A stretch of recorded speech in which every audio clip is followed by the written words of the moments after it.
I think we're gonna have to give it a different name, bro. Chronicles of a G, homie. Let's start it from the very tip top, huh? From the very, very tip top. Well, I was born, and then I lived, and then I started realizing, oh shit, I'm alive. I think my earliest memories are from when I was about 3 years old. I learned how to ride. I learned how to ride my bike. That's my earliest, best memory. And my dad was there, and my uncle Milo was there, and I think that was like the very, very first thing I really do remember was that accomplishment, right? It was riding my bike with no training wheels. Boom, I'm dipping. Now I remember too dipping around on that little bike. Like as soon as I figured out how to ride that little bike, bro, I was on. I was everywhere. I was riding that little bike all through the suburbs, all through, like, it was like a two-street cul-de-sac. So it was like a cul-de-sac on one end and a cul-de-sac on the other end. You went up the street, and it would be like a F. It was like my street was like a F, right? So it's like you make a right, and then there's one street to the right, and our house was right on the corner in that F. Like as soon as you enter that little F, our house is the first one on the right because there's only one entrance to that neighborhood. This is the first path to the right. I remember that house too. I remember that house really well. It was like what was it? It was a 3 bedroom house in Fontucky, and we had like it was like 2 living rooms, but I guess it was like one was a dining room and one was a living room. And we had a big old window right in the front of the pad. That you could look out to the street too. There's a big old window right there. And yeah, and the pad was nice. The rooms were a good size, right? So I remember in that house I grew up with everybody, everybody grew up there. My cousins, a lot of my cousins, my aunts, my uncles. Like before everybody moved out, I remember everybody used to live in that house. We all used to live in that one little house. It was like 15 of us living in that little house. It was a gang of us, and then my grandparents moved, and they took a lot of my aunts and uncles. Which my aunts and uncles alone, it was like 5 of them, and my grandparents, just like 7 people moved out. Right, they left, and then my family stayed there. My mom and my dad and my 2 sisters, and then who else stayed there? I think that was it. But my aunt lived with us for a while because she had separated from her husband, from her first husband. That fool was crazy. We never really grew up with that guy. Like, we never really knew him. Well, she separated from him young. I remember, like, again, like, I'm a kid. I'm like 4 or 5 years old. These are like my earliest memories, right? Like, I never seen that fool at no family parties or nothing. Like, we ain't never seen that fool. He never came around. And then they separated, and then my aunt was living with us. So it was still like 7 or 8 of us in the house.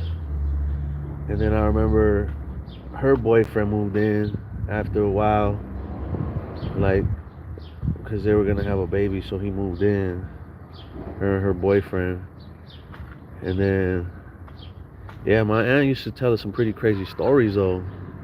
She used to tell us about like how the neighborhood was. My uncle was a knucklehead running around. My uncle that lives up the street from me now, he was just a knucklehead running around the streets causing trouble. So like on our block, it was like a couple gang houses. It was like 2 or 3 of them. They're all just like right there, little Fontana sureños and shit, little surfus from the south side right there, all on our block, all the time too. I remember my uncle had dipped out, but he came back. Oh, he was in jail or some shit, and then they let that fool stay at the pad. He would come over with his friends, and he'd be like deep with his friends. There'd be like fucking 12, 13, 14, 15 people deep in the pad, fucking just smoking and shit. Like it was, you could smell the weed. We'd go in his room. He didn't have no furniture in his room. My uncle didn't have no furniture in his room. He had like a fucking mattress on the floor, and that was it. And then I'll be in there sitting on the floor like all across the all across the walls, and they be in there deep. And yeah, we grew up in that pad, and my uncle, I used to get my ass whooped all the time. Más tardes.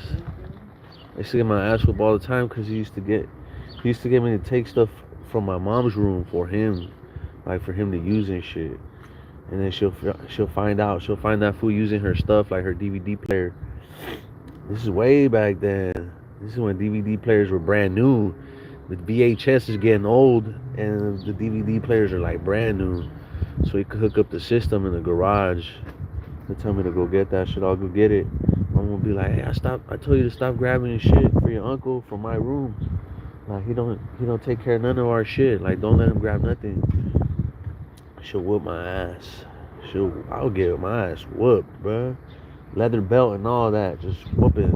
My mom would get anything she could get her hands on and whoop my ass.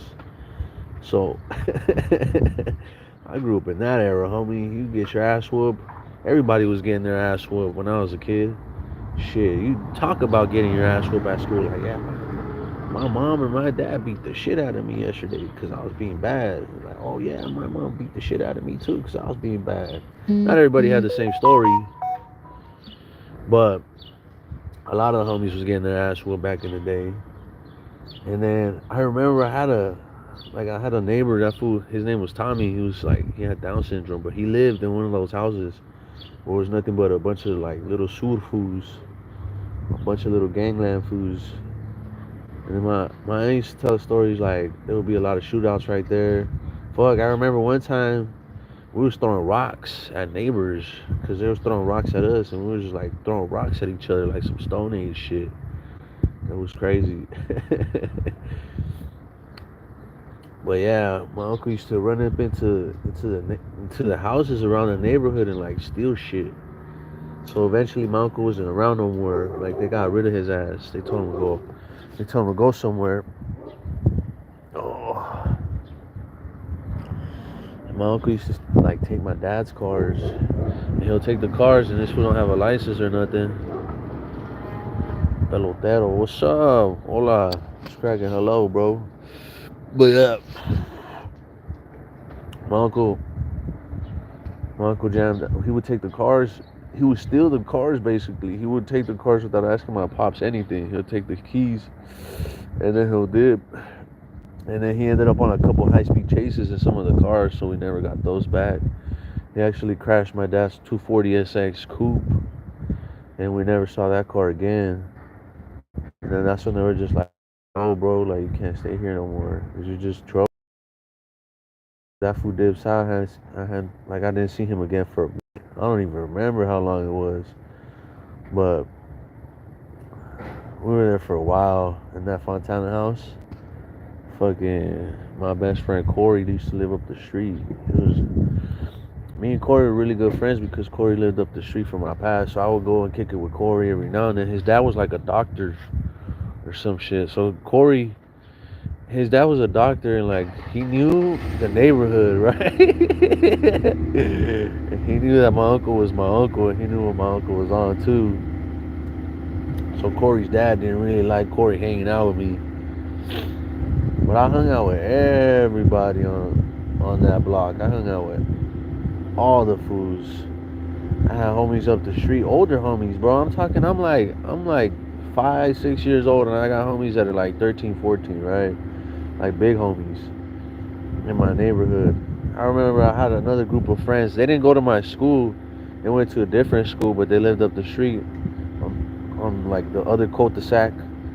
So I'd go up there. It was like Robert Lee and Andrew.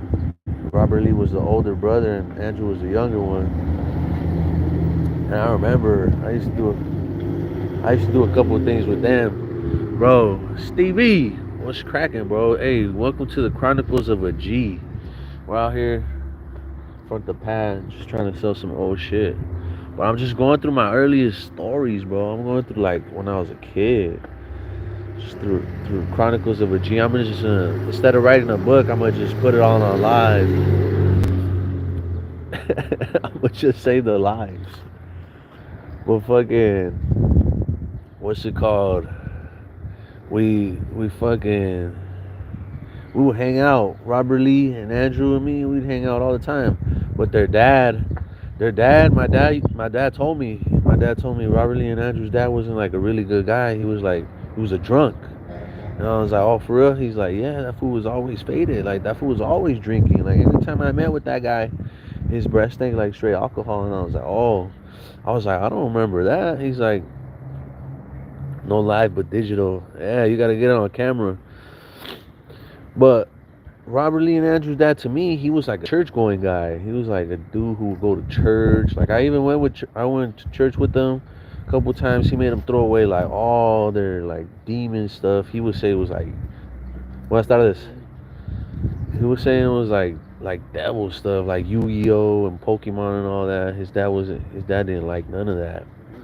So he told him, he like made him throw it all away. I showed him to the house one day and they're throwing away all their Yu-Gi-Oh cards, bro. All of them. And these fools had a gang of them. They told me too, they were like, oh, we really don't want to throw them away, Jerry. Like, can you take them? Can you have them? Mándame. El grinder. En 500. Pero se lo dejo en 400. Ese en 500. Ajá. Está casi nuevo, sí jalan. Se los puedo enchufar para que vea que sí jalan. Pero sí.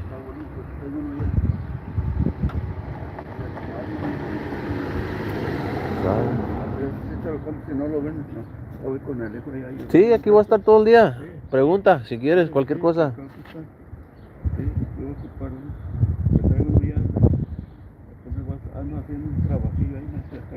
Órale, ¿andas de albañil? De herrería. Órale. Ok.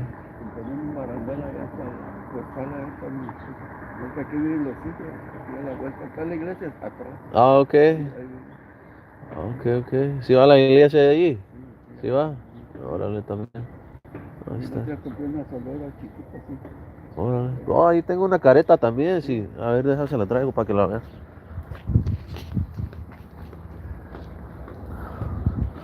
I'll bring my stuff to sell. I'm at my house, Stevie. I'm over here in Morua and Otaina, bro. Ajá. No, esta no es automática. Es la normal. Pero está como nueva. Sí, es lo que sé yo antes, era soldador.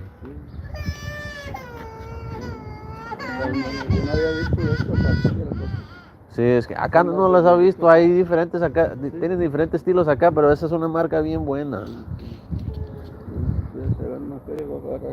Ando pintando en la mañana, ando pintando allá por la postal. Órale. Esa la tengo en 400. Está como nueva, te digo, salen como... Esa se la dejo en 500. El grinder, el de ángulo, se lo dejo en 400. No, hace mucho iba al otro lado, allá trabajaba en veces. Órale. ¿Tiene visa? No. ¿Ya no cruza? Se venció, ya no iba. Órale. Hasta desde el 68 yo todavía no nacía. No, todavía no. Y saqué visa. Me dieron visa para estar en la escuela cuando el 68 de los estudiantes. Ajá. Me fui para allá. Órale. En aquel tiempo el logrador que fue presidente andaba en la villa y el presidente y el Bonilla también andaban ahí en mi coche. Órale. Yo me voy a Los Ángeles con mi papá. Y si decía, no arreglé, nomás saqué la del local. Órale. ¿Qué parte de Los Ángeles? Pues andaba ahí por todos lados, andaba en la puente. A la puente, órale. Allá para el west. Ajá. Y luego allá por la Vernon, hasta por la Crenshaw. Órale. Y luego Alhambra y luego por todos Los Ángeles estaba. Andaba haciendo jalecito. Órale. Ya discos, del principio ya discos de música en unas prensas. Órale, los records. Ajá. Y luego después me fui a trabajar a soldar. igual puras artesanías que mandaban para muchas partes de Estados Unidos. Sí. De esos adornos maceteros y racks, esos que tenían antes. Racks también, ok.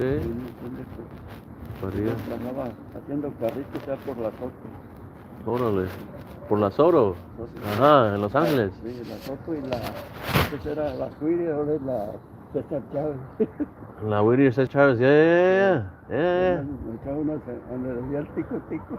El tico tico, eso no he escuchado, pero a ver si todavía está. Y allá por la Jaiza, allá está en un lado del City. Órale. Y lo iba de Los Ángeles, me iba hasta al centro y me bajé en la primera, ahí está la migración. ¿Y cómo? Y pasaban los migras. Ajá. ¡Ay! Y unos corrían y ven para acá. Órale. Pues no, nunca me molestó. Entonces, ¿cómo regresó? ¿Cayó para acá? ¿Por acá? Ajá, o sea. Vine de Guanajuato, soy de Guanajuato.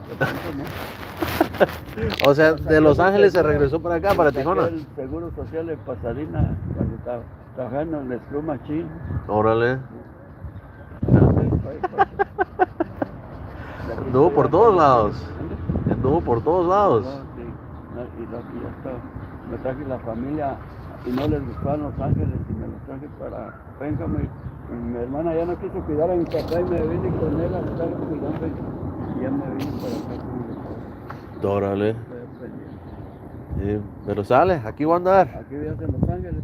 No, pues yo ha vivido por todas partes también, pero en San Bernardino. Más para arriba. No, es más para un lado, la neta. No es para arriba, pero más para un lado. Es como está el estado, pues. Sí, yo una vez fui a lo de Rancho. Una vez fui con un amigo, aquí un amigo de dinero a Tulares, pues anda por allá, a ver, hasta Tulares, órale, no. Entonces les decía, me voy en el expreso, no, para allá no hay expreso, no era Greyhound, unas cosas viejillas. No, órale, sí, el camión, el Greyhound. Ajá, ¿en ese fue para allá? Sí. ¿Y se jaló para Tulares? Sí. Ya, su madre. Luego llegaba aquí llegaba a Los Ángeles a la línea y luego me iba en el expreso, se iba directo. Órale, el expreso, ese no sé cuál es, el metro. Había transporte porque no lo alcancé a San Diego y en San Diego te sale la inmigración. Los papers. Andaba de civil y no se traigo, ya. Es que. Órale. ¿Y dónde vas a ver con mi papá? Ya. Pero nomás vio el papel de la visa, el permiso y todo. Órale. No había ni San Clemente en esos años. ¿Ni San Clemente no estaba ahí? Órale. Órale. Yo hacía herrería y tenía un amigo que era pollero y estábamos a Los Ángeles. Y yo me fui nos pasamos por nomás le apuntaban por la internacional, era pura laguna y atravesados ahí salimos. Órale. Y luego mira, lo agarró a él y yo dije, yo los conozco, yo me voy para acá, para la casa, para atrás. Órale, no, está bien. Vení para acá. Sí, aquí voy a hacer mi cosa, voy a agarrar el dinero. Está bien, aquí nos vemos. Para tener, yo traí un teléfono y falló de repente. Órale. Yo creo que será porque pinto en veces y de repente ya no quiso la pantalla. Órale. Como oscuro, será la pantalla. O sería nada más lo brilloso. Se lo sube otra vez de nuevo. Pero ya no funciona. No, ya no sé. Voy a preguntar a un amigo que Órale. Yo agarré Oh, ya trae otro. Pero no marques, que sí que está muy desconocido ahí en la casa. Órale. Ok. Ya a ver qué hagamos. No, está bien. No, ya Should do live from my office to speak on living in Mexico or at least cross the border. The goods and the bads and the ugly. We should definitely do that, Stevie. We need to get together and just hop on the live. Los suéteres los tengo en ese lo tengo en 200 Y la camiseta en 80. Ajá. Yo pues estoy aquí con el duende de verduras y voy a me entretengo ahí. Sí, sobre. Está bien. Mucho gusto. Ahí nos vemos. Yeah, we should definitely do that, Stevie. I got some microphones, bro. I got some microphones, some little Rode ones. They're really dope. I actually wanted to do a review on them. I just been lagging it. I need to do a review on my charger too. But where was I at in the story? I was living in Fontucky. We're living in Fontana, right? In Fontana, California. Growing up out there on the cul-de-sac, right? I remember going to school. I remember, oh, okay. I remember when I first stole something. I remember the first time I ever stole anything. I was hanging out with some friends. My homie Raul. I'm out here snitching, bro. I'm out here being a snitch. But this is already like shit from fucking 20 years ago, dog. I was like 6, 7 years old. The new project is kicking off on May 15th. Hey, Cinco de Mayo, bro. Cinco de Mayo. It's like, where's all the drinking and all the promos at? All the promociones on some tequila or something. Where's Cinco de Mayo and we're out here in Mexico. Like, let's do it. Restoration Contractors Network. I stole my first weed from my mom. He said, oh shit, look at Stevie. Bro, we need to get. I need to do like a live with Stevie, and we need to go into Stevie's life. But, but this okay. I was getting into the first time I stole something, and it is a gringo thing. That's funny that you say that, cause I was watching something on YouTube. It was a video about a high speed chase, and then somebody commented. They were like, oh, they were on their way to Tijuana for Cinco de Mayo, and then somebody replied to that comment and said, "Oh, but they were Mexican, they weren't white, so they were not." Oh, Puebla and drinking, orale. The Battle of Puebla. When is that? I think Cinco de Mayo is something down here though, isn't it? But the first time I stole something, I was hanging out with my homie Raul and his older brother. And these fools were just down fools. Like, that's all they were. It was just some down fools. They weren't like bad kids, I don't think so. Well, I mean, bad kids still, I guess. So, I mean, I think we might have been some bad kids. I thought they were just cool. But I remember these fools, we went in the liquor store, and it was a liquor store I had gone to my whole life. Like, I grew up going to that liquor store with my grandma and everything. We used to caravan with my grandma. My grandma used to walk to the liquor store, and talking. My grandma had like 6, 7 kids with her. Like, we're all just walking like we're on a fucking school field trip. My grandma's walking, and then we're all like some little chickens, following a hen and shit. So we would go to this liquor store all the time. So when I stole from there, I didn't feel good about it. I was like, oh fuck. I was like, I don't know. And then she was like, it's cool, dog. Just fucking put this. We're just gonna put this stuff in your backpack. You're gonna walk out. I was like, how come you guys aren't gonna put nothing in your backpack? They were like, oh, cause he already knows us. Like, he already knows that we steal. So they can't even walk in there with backpacks no more. So I got my backpack on. I walk in, and he was like, just grab some shit and put it in there. Grab whatever you want. And I was like, oh fuck. All right, cool. Boop boop boop boop boop. And I loaded up my backpack and went, and we left. And then they didn't check us or nothing. We got out. Then we started walking back home. And how we ended up at the liquor store in the first place was at the bus. The bus. I used to take the bus to school. It was either take the bus to school or walk. Liquor stores in Purdue. Liquor stores in Fontana, bro. But this is Fontana like 2005, 2002. 2002, 2003, all the little fucking, everybody's going from LA to Fontucky to Riverside to San Bernardino back in the early 2000s, right? But I remember I used to hang out with Raul at his pad too, bro. I used to hang out with Raul. He was one of my best friends also, because he lived right there by me. So I'd hang out with this for a lot. I'd go over to his crib and we'd play Need for Speed. He had an above the ground pool. We jump in the pool, we swim. And then one day I went to Raul's house. I was supposed to go straight home. My mom told me, like, you're gonna come straight home. Like, I don't want you to go to your friend's house no more. Like, at this point she's already caught on that like Raul's kind of like a bad kid or a bad influence for him and his brother. I don't know. But my mom doesn't want me to hang out with the homie Raul no more as much. She's like, you come straight home. And I was like, I'm gonna go hang out with the homie. So I went to the homie's house, right? He only lived around the corner from us. Who told him our Circle K's out? I thought Circle K was always just Circle K. But my mom went to go get me. She went to go get me and we had finished swimming. And she's like, I told your ass to come home. Like, I told you have to come straight home. And I was gonna whoop your ass. And she starts whooping my ass. And I had just got out the pool, bro. I got out the pool and she's whooping my ass. I'm like, ah. Alright, I remember I used to get my ass whooping and just like fucking sit in my room contemplating, like, oh, fuck. I'm gonna run away. Like, fuck this. I'm gonna run away and never come back here. I used to cry and go to sleep.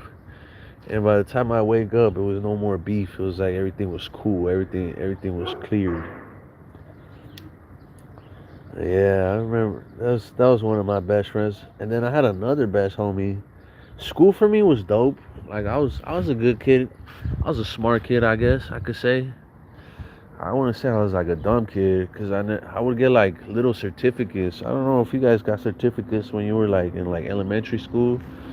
You know, kinder through like fifth grade type shit.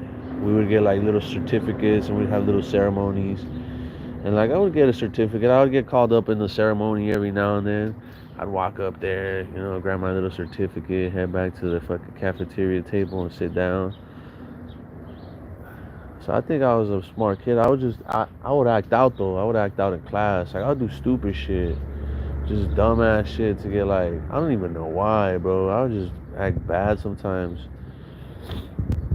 Just dumbass shit. I remember I remember one time in like second or third grade, bro. Fucking one of the homies stapled a piece of paper onto the other homie on some dumbass shit, and this fool starts like screaming, crying, right? And we're like, what the fuck is going on? And this was crying like, oh, he stapled something on me. I was like, what the fuck? Oh shit. I remember first and second grade though. I remember those school years. Not all of it, but I remember a lot of it. I remember in the cafeteria.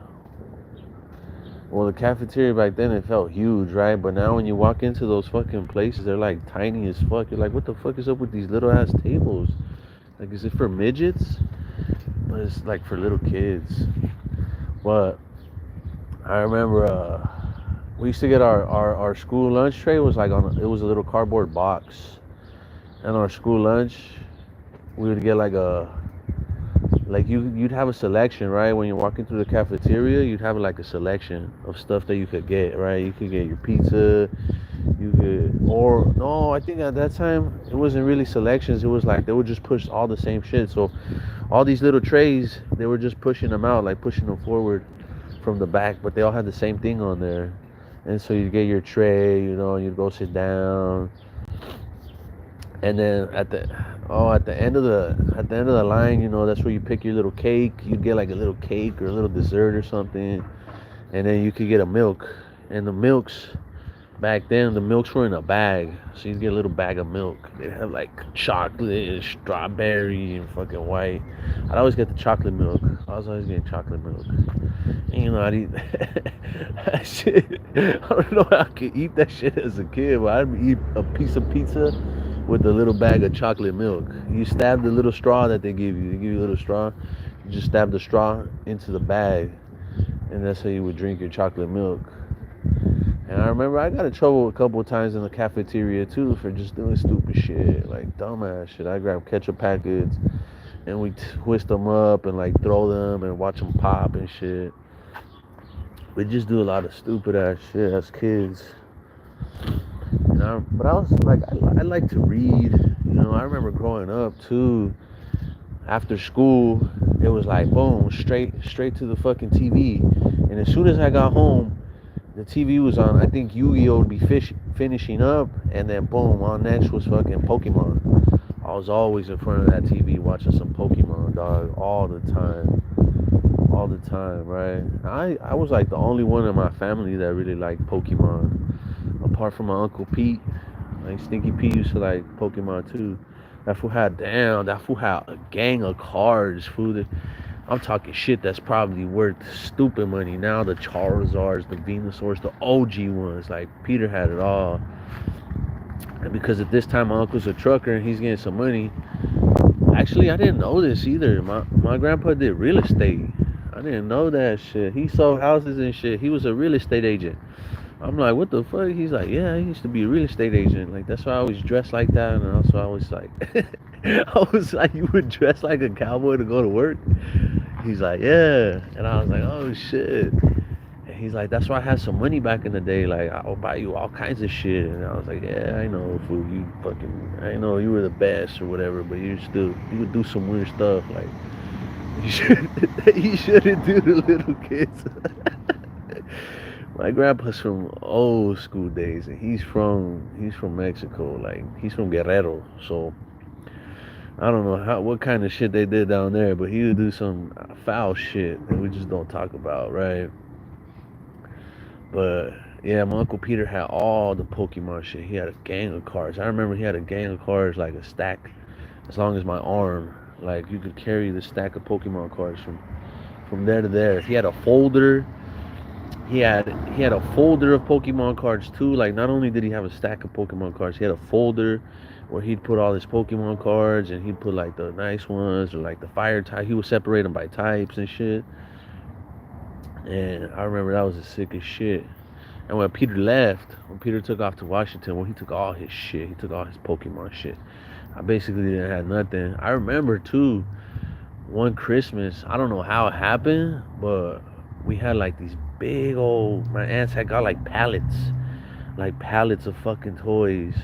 Like they had got like 4 or 5 different pallets of just toys, like all kinds of toys, like Yu-Gi-Oh and Digimon and like some Legos.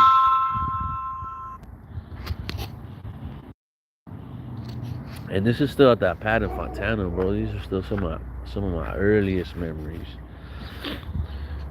We got that Christmas. They're like, oh yeah, we got a bunch of stuff. So then they let us into the garage and they just let us fucking grab a gang of shit. And I think the rest of the stuff they sold at like a yard sale. But I think my uncle had boosted some pallets. That's how we got all that stuff. We had a gang of toys that Christmas. I remember that shit. I remember cause this is before Milo got kicked out. I got my Xbox. Yeah, cause he was just. I'm telling you, my uncle was just in the streets. Like this was like 17, 18, running into houses and shit. And that's how I got my first Xbox. Was he brought it home and he sold it to my dad. I remember on my Xbox I had a Tupac CD. And then, cause on the first Xbox you could download music into the system, right? So you'd put a CD of whatever you wanted, and you could download the whole CD into the Xbox. Like that's the very first one. I remember I had some NB Riders on that shit, and I had a couple different games for the Xbox. I didn't have too many of them, but I had a few. And yeah, we used to go. My dad had a couple best friends. He had like 2 or 3. My dad didn't have a big circle of friends growing up or ever. Like he just didn't. I don't know. We'd go to a lot of family parties back in the day though. Like 2000s, early 2000s family parties every weekend, every fucking weekend. We used to go to those family parties. I fucking hated getting dressed for the fucking family parties, dog. My mom wanted to do my hair and fucking spike it up or comb it to the side or some shit. And I had to dress up in these button-up shirts. That shit was all the rave back in the day, fool. You fucking the little shirts, the little button-up shirts with the fucking they're like bowling shirts. Just got an email scam. I forwarded to you, bro. It's Ventura Forum, bro. I'm going to call it. Yeah, I get scam phone calls all the time, Stevie. But the little shirts we used to wear, everybody fucking wore them too to the party. Like every fucking Mexican, we all had that shit. They're little button-up shirts, and it'll be like a solid color. It'll be like gray, white, tan, and on each side, it's like a bowling shirt almost. And on each side of the shirt, it was fucking it would have like a design, an embroidered design, right? It would have an embroidered design on each side of the shirt. And like every fucking party we ever went to, it was that fucking shirt, my hair either spiky or to the side, and my mom whooping my ass before going to the fucking party because I didn't want to get ready to go to the fucking party in the first place. So I had to get my ass whooped before. I get my ass whooped before the party, and then sometimes I do some dumbass shit while we're at the party, and then I get my ass whooped in the fucking party. Oh man, I even have fuck. We have pictures like one Easter. I'm telling you, I was always acting like a fool. One Easter, like we got Easter pictures. And I remember my mom pinching the shit out of me. She just pinched the shit out of me, and that shit fucking hurt. And I was just crying. And there's pictures of me crying, fool. They got like little, they got photos of me crying in the Easter at the Easter egg hunt. Cause I just be acting a fool, dog. But I remember like I said, we used to always go to the parties. We'd be at the parties late. My dad, he didn't have a big circle of friends. We used to go to Benelli Park out in like by Pomona. Childhood trauma. that shit is no joke. I used to get my ass whooped for everything, all the time, anywhere too. It was just fucking, it was all bad. But fucking, we used to go to Benelli Park with my dad's best friend Manuel, and he also had a family like ours. His family was pretty big. You know, he had a couple brothers and sisters too. Actually, I think he has all sisters, and then they had their kids. So I remember growing up, like my best friend from, you know, Manuel's family was like Lil John. Me and John grew up close together. Danny Boy, Jaime's son, came into the picture kind of late, so we used to kind of pick on Jaime, but it was like it was just we were just kids, like it was nothing. Could talk about it later if you want, no charge. Yeah, nah, dog, I'm getting everything off my chest on these lives, bro. I'm going through my whole life. Fuck it, I'm letting everybody know it's tough growing up as a first generation Mexican American. You know, your parents are from south of the border, and they do shit that way. You know, you're in America, but they don't fucking. They don't. It's a whole different world. But fuck, I remember before the hot Cheeto balls came back out. That was the number one thing I used to like to eat. That was like my favorite candy. See, my mom wouldn't really buy us stuff though, like my grandma did from the liquor stores. My mom would really only buy us like some shit every now and then. My mom, she loved cookies though. Like we always had some cookies. We always had some gancitos at the house. Oreos, Chips Ahoy, and gancitos. Like my mom's guilty pleasure. Like we always had that. I remember going to McDonald's back in the day. She would pay with change. That's how cheap McDonald's was back in the day. She could buy us a meal with change. You know, she'd probably pay like $5, $6 in quarters, and this is back in the day again, like 2000s. You know, and she could buy us a whole fucking meal with just change. Now, if you try to pay with change,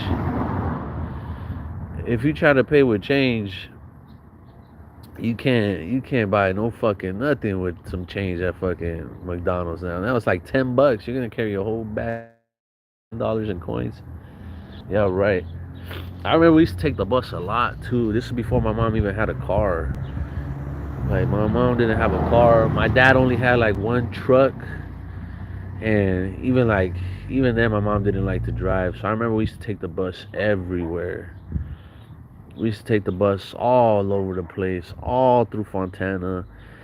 Fucking, I remember taking the bus all the time with my mom. We'd hop on that motherfucker. She paid with change too. She'd pay. She'd pay the bus fare. Do I love cheese, bro? I love mild cheddar. If I had to say I love cheese, mild cheddar is my top favorite. I like the smoked Gouda. You know what I'm saying? I like to smoke Gouda. You know, if I'm slapping some sandwiches together, throw me some provolone on that. Something like that. I love cheese, and I love every kind of cheese there is. Even if you're talking money, it's cheese. I love the cheese, bro. But Fontana, dog. Fontana was the best place to grow up for me. Fucking, I remember in school, my best friend's name was Manuel, and me and Manuel used to be. That was my boy, like that was my homie. Like every time I went to school, I remember linking up with Manuel all the time. He was my A1, and I remember one time me and that fool had like started arguing about some. I don't even know what the fuck we was arguing about, but all of a sudden, like we're rounding up people. I'm rounding up some homies, and this was rounding up some homies, and we have a fucking battle. Like it's the end games, the Avengers end games. We're rounding up people, right? And at recess, me and this fool had a rumble, and I kid you not, I think I had more homies on my side than Manuel had on his side, and we started rumbling. Like we're like 5, 6 years old, and we're having this big ass rumble. Like it's like 10 little kids fighting. I'm telling you, it was like Avengers Endgame type shit. On the fucking in the middle of the playground, just a bunch of 5 and 6 years old kids fighting, and it's like, what the fuck? And then the teachers came out. The teachers came out, and they're like, "Oh, what the fuck? Like, why you guys fighting? Like, who started this? Who started this fight?"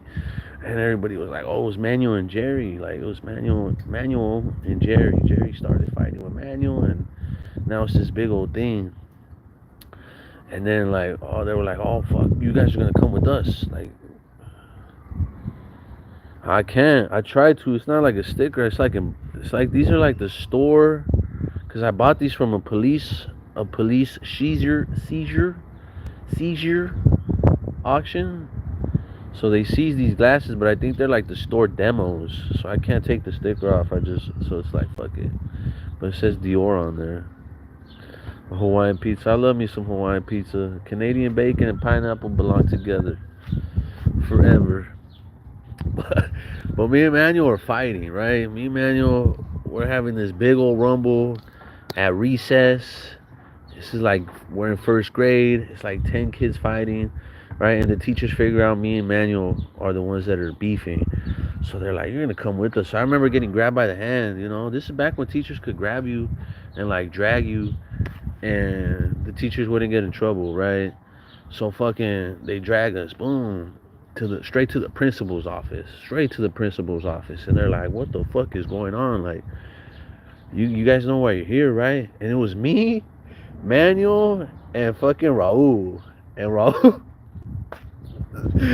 Oh my god, think about this. You're a 30-year-old fucking school principal, and you got three little fucking shitheads sitting right in front of you, and the one of them, you're asking them, "What the fuck are you guys doing?" And one of them says, "Oh, I'm just the referee."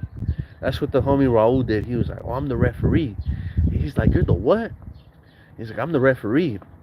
He's like, what the fuck you mean you're the referee?" He didn't say what the fuck. He's like, what do you mean you're the referee? Referee for what? "Oh, for the fight."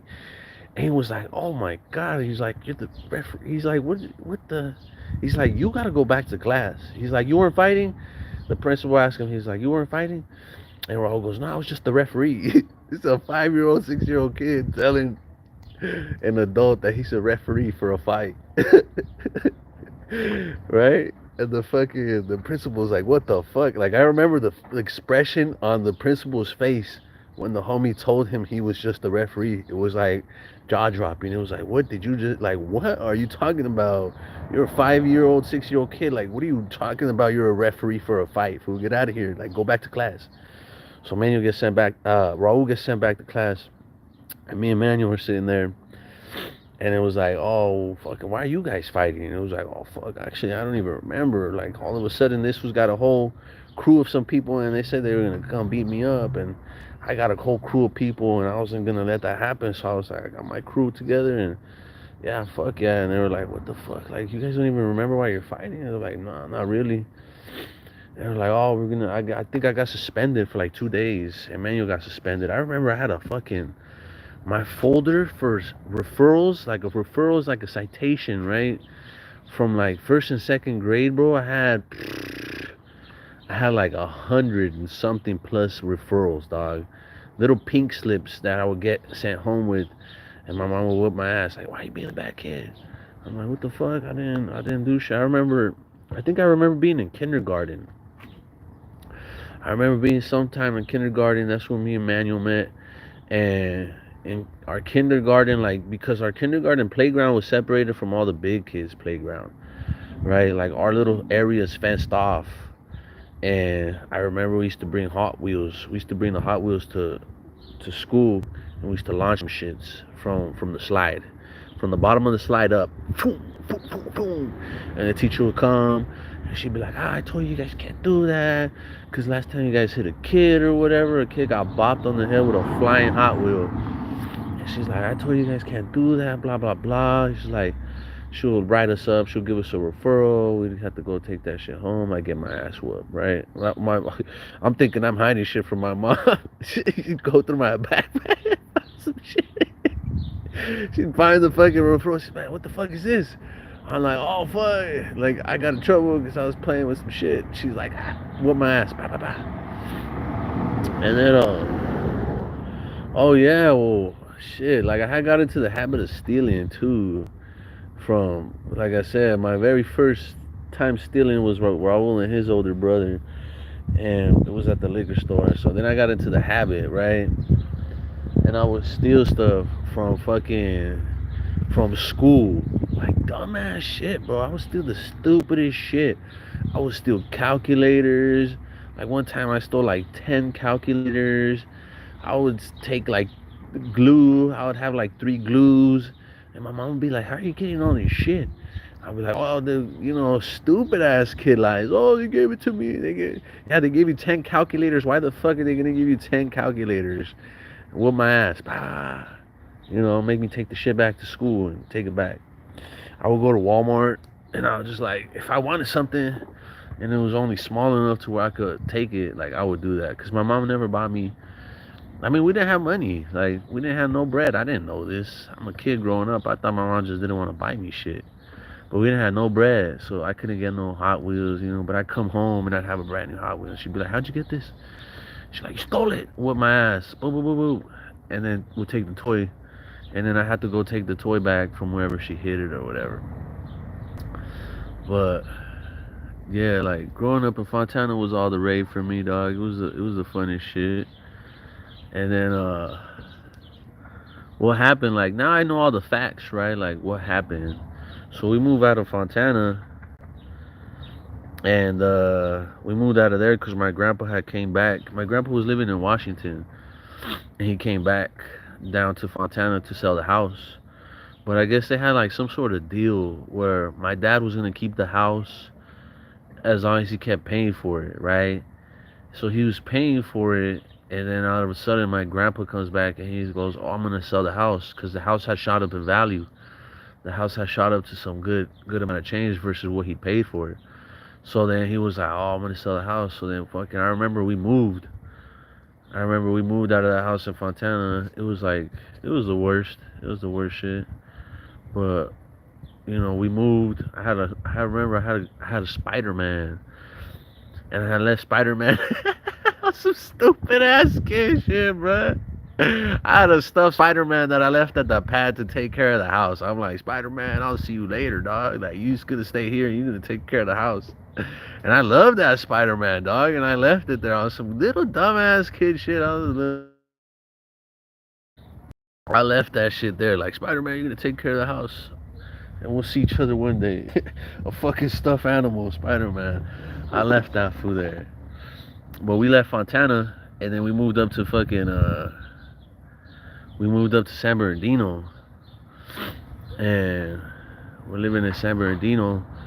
Oh yeah, my grandpa was supposed to break off everybody some bread, but I guess he didn't break off as much bread as he said he was gonna break off to everybody. So everybody was kind of mad at my grandpa for a minute. But he sells the house. We're left with like nowhere to go, so we go and live with my aunt's boyfriend's uncle. And this guy Pancho, he has his 2 kids, and then my aunt, my cousins are coming over every other weekend, but my aunt and her boyfriend have their daughter now, and this is how it was. And at this point, like my uncle, my aunt's boyfriend at the time, or already her husband, because they had my cousin, right? Like he's this at this point it started to become pretty clear who he was and what he was about. right? So you got hard, little homie. I appreciate you, Stevie. But but like at this point, we started to see that this uncle, he's not. He's kind of crazy. Like he's kind of crazy. This fool tripping out over shit and stuff like that. And so like he would pick me up on my neck, and I remember I would tell that fool to that was stupid as fuck. That fool would pick me up by my neck. Like he would pick me up from here and the back of my head, and he would pick me up with two hands. And that fool, every time that fool would come to the pad, I'd be like, "Hey, what's up, bro?" He'd be like, "Hey, what's up, fool? You fucking little crazy motherfucker." And he'd be like, "Let me pick you up," and I'll fucking go up to him with my head up and shit, and that fool pick me up by my neck. That was just the shit. And I thought that shit was normal, dog. I thought it was just like how that fool played. That fool was just being a fucking asshole. I didn't get that though. To me, it was just us playing, you know. But to him, he's just being a fucking dick. So, so that shit was funny. But we're living at this pad in a room now. Like the house is no longer ours. Like now we living in a room. I remember this. I remember when it was kind of weird living there because it was in our house, and my mom would always press that on me. To me, I'm a little kid. I'm thinking, fuck it, I'm here. Like, what the fuck? Like, I'm gonna do this. I'm gonna chill here. I'm gonna chill there. I'm just gonna chill. Like, what the fuck? What do you mean? Like, she's like, no, you don't get it. This is in our house. You can't just chill like that here. You can't be like that no more. Like, this is in our house. This is in our house. My mom would get me in trouble a lot, fool. Like I remember all the time my mom had us on the schedule. My mom, if my cousins would be outside playing at 8 or 9 o'clock, at 9 o'clock we had to go to sleep. Like it didn't matter. We had to be in bed already. My mom was great though. I love my mom. My mom used to read us books, and then again, this is early memories, like as a kid. My mom used to read us a lot of books. My mom we used to watch a lot of Disney movies with my mom on the VHS. Again, we had the VHSs back in the day. Like we had a big ass collection of VHSs. We had a gang of movies.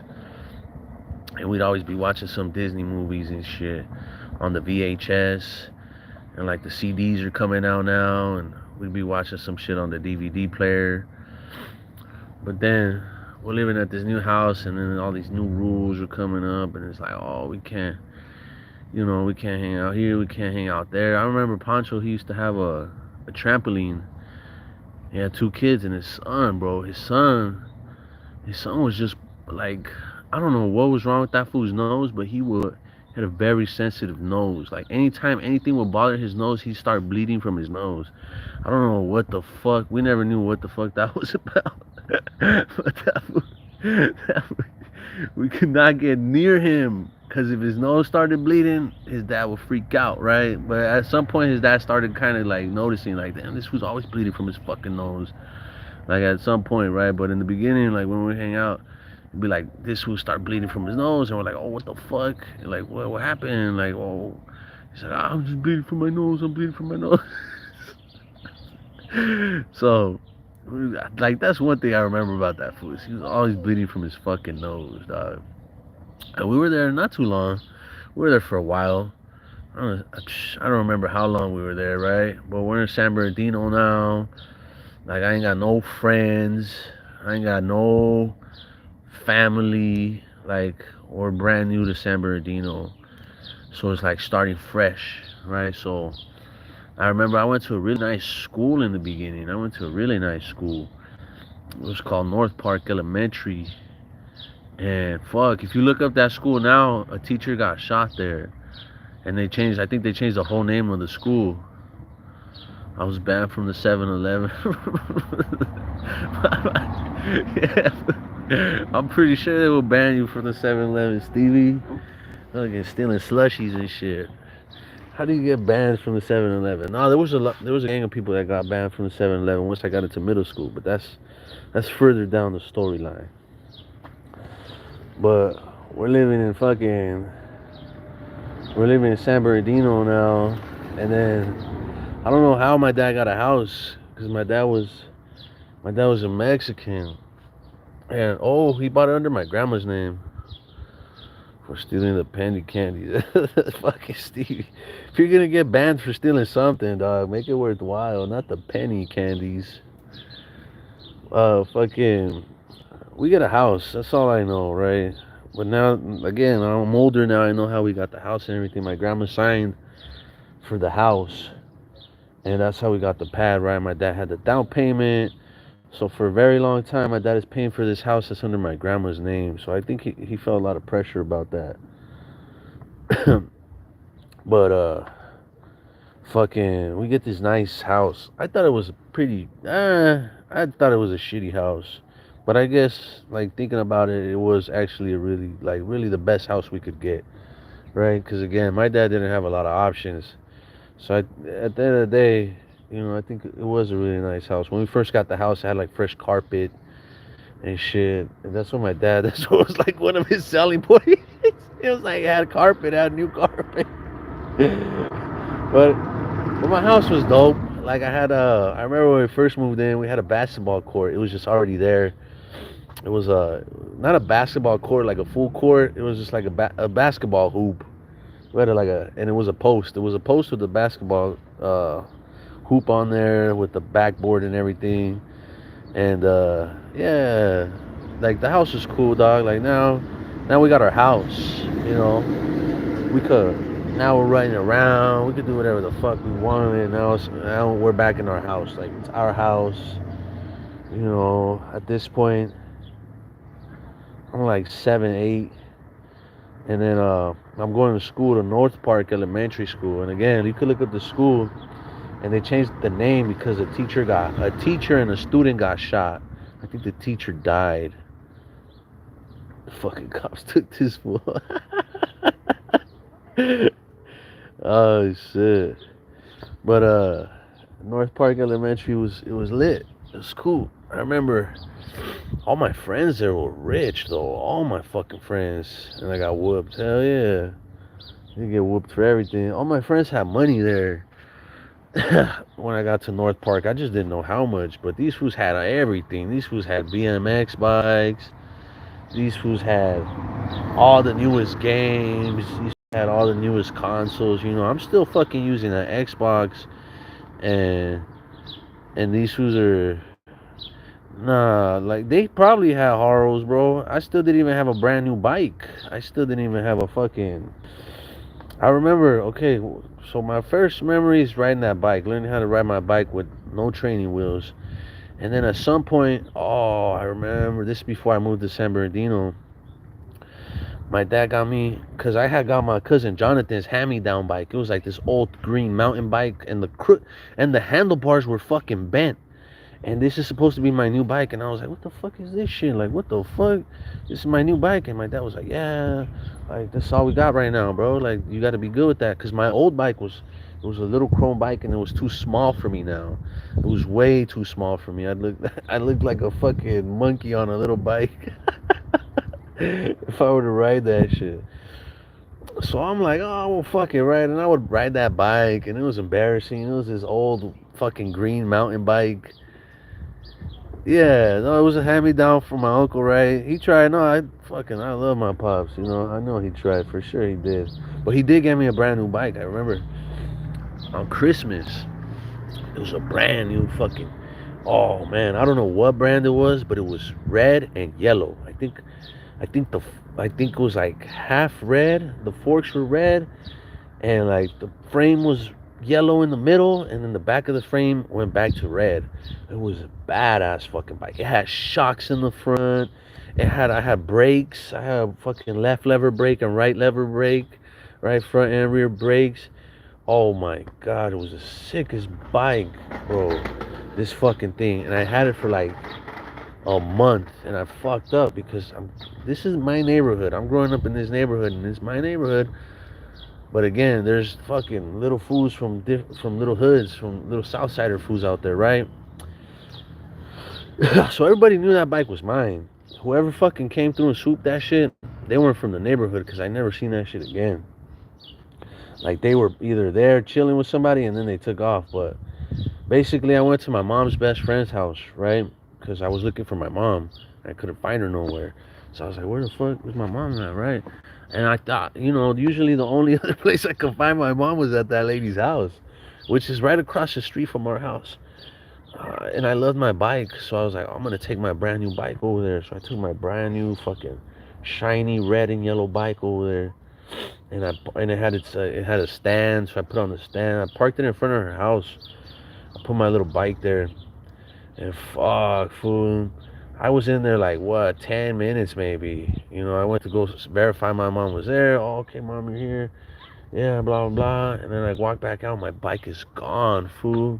Like just gone without a trace, dog. And I started fucking. I was like, what the fuck? Where's my bike? A strange space unicorn. That's how.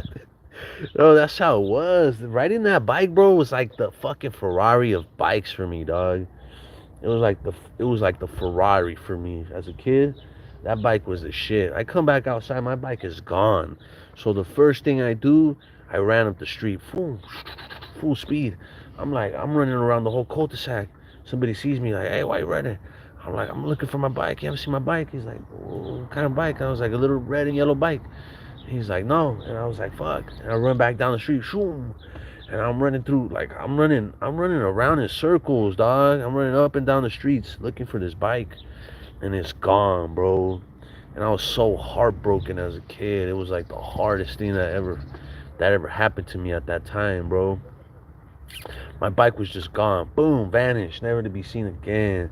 And then when I told my dad about it, holy fuck, bro. I thought my dad was gonna be like, oh fuck. Like, I'm sorry, son. Like, let's go get you another bike. Fuck no. I told my dad, hey, like, I was like, he's like, where's your bike? I'm like, oh fuck. Like, this is like 3 days already. I'm like depressed and my bike is gone, right? He's like, where's your bike? I haven't seen you riding your bike. I'm like, oh fuck. And I told him, I was like, oh, they stole my bike. And he's like, oh, what the fuck? When they steal your bike? And I was like, oh, it's like 3 days already. He whooped my ass, bro. He fucking starts whooping my fucking ass. Like, what the fuck? Why you leave your bike in front of the house? Because I left it in front of my mom's best friend's house. And I thought, like, again, this is my neighborhood. This is where I'm growing up at the time. Everything feels okay to me, right? I got my ass whooped. It was horrible. Like, I just lost my bike and I'm getting my ass whooped for because somebody stole my bike. I was like, what the fuck? I was like, fucking shit. Right, and that time I cried in my room too. I was like crying in my room. I was like, I'm gonna fucking run away. I'm gonna fucking run away and never come back. Oh shit. But then I never got a new bike after that. My dad fucking loved me and he tried for sure, but fucking shit.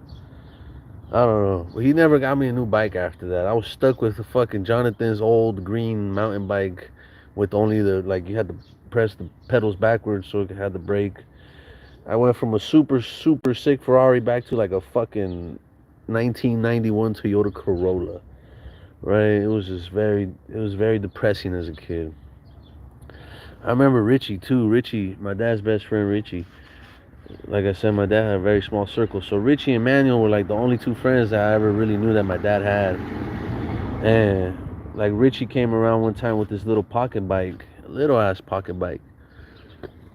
I remember I used to ride that shit. I remember riding that thing until it ran out of gas. But it was dope. He'd come around on this little he'd pull this little pocket bike out, and I used to go around in circles. So my uncle, again, this fool steals like 3, 4, 5 different pocket bikes from like a warehouse. Back in the day, my uncle used to go to warehouses. Like, this is early 2000s again, guys. This is like, I don't know how he was doing it, but he was going into warehouses and like he would take a truck, somebody with a truck, and they would just get like whatever they could get from the warehouse and load it up, and then they would go sell it. They would go boost it. They'd go sell it on the street or some shit. So my dad had a little bit of cash, and he saw that it was a move. My uncle sold him these like 5 little pocket bikes for like a deal. He gave them to him for a deal, and I used to ride that shit all the time. Like, there was a lot of cool shit that happened. Like, I'm not crying saying my life was all so tough. Nah, there was some moments that were shitty and moments that were absolutely fucking great. That's how life is. But Fucking, we ended up selling some of those. He ended up flipping them. And yeah, so now we're living in San Bernardino. I'm going to this new school, and it's called North Park. And like, I remember as a kid, dodgeball, no dodgeball, fucking tetherball. I don't know how many of you guys played tetherball as kids, but tetherball was my shit, dog. I love playing tetherball. In my first school, my first elementary school, which was West Randall, right there in Kentucky, I went to West Randall Elementary School. And fucking, I thought I was the best one, but then I ran into this one fool. Like once you get out of kindergarten, Virginia Beach. Oh, what's up? Shout out. That's some good shit, Cherokee. I don't know. I've never been to Virginia, bro, but shout out to you. Yeah, me and Stevie, my boy Stevie, are out here in Tijuana, Tijuas, right underneath Cali. But we're in Mexico. But I was like the best tetherball player in my class, right? I think I could beat everybody. And then like now our recesses in like first and second grade, we'd have recess with yeah, I was raised in San Bernardino, bro. San Bernardino, California, bro. Uh this is in Kentucky still. Uh fucking, I was the best tetherball player. I don't know if you guys have tetherball in Virginia, bro. It's just a fucking ball on the end of a rope on a pole, right? Barbecued iguana. I don't know if that's down here, though. I think they do that in Florida. Like, I think that's a Puerto Rican thing. They eat iguanas. I'm not too sure. Stevie knows for sure. Stevie's like my fucking dictionary when it comes to knowing everything about anything. But we used to play tetherball. Tetherball was like one of the best. Yeah, on the playgrounds. Okay, yeah. Tetherball was like one of the best games. And then we had handball too. Like, you just get a little racquetball and we just play handball. And you know, if fucking you miss, you gotta run and touch the wall. Boop. If or because they'll throw the ball at your ass, and if you get hit with the ball and you didn't touch the wall, well then your ass was out. Shoot. So like fucking, I'm in like first or second grade, and I think I'm the best tetherball player. But then this fool named Juan. Juan was a silver tooth kid, bro. Juan, this motherfucker always had a buzz cut, and he had the silver teeth right up front. And just like that fool was like a little demon, bro. And that fool was always dressed like a little gangster too. He always had the plaid button ups, right? Little silver tooth kid, dog. And I remember Juan was just unbeatable, dog. Like I'd get fucking Juan would just take over the court, and even though nobody could beat this fucking guy, I kid you not, Juan, because you had like 4 or 5 different tetherball courts, right? Fucking Juan's Juan's tetherball court always had a line, bro. Always had a line of like 10 people because everybody wanted to beat this fool, but nobody could, dog. Nobody could beat him on a straight game too. Like, Juan would play the straightest game, no ropes, no fucking nothing. Like, let's just hit that motherfucking ball. And bro, this motherfucker Juan was always winning, bro. Like, he was just unbeatable. Like, nobody could beat him until we got to the grade, and they started putting us with people above our grade. Finally, like, the older kids could beat Juan, but everybody on our grade level, nobody could ever beat Juan. He was the best tetherball player. That fool was always that fool was always winning that shit. That shit was funny. I remember in elementary school too. I used to love to read. I used to love to read these books. It was about like a brother and sister, and these are like little chapter books. And it was a brother and sister who would go into their tree house, and fucking in that tree house, I don't know, like somehow that tree house had like some sort of power where it would take them to like the past. I think that's how it went, right? So they would go like to the dinosaurs. They'd go into like the 1900s. They'd go into like those were one of my favorite books. Like I said, I loved reading. My mom raised me on reading, and I really have like a strong imagination. So when I read, I can get inside the book.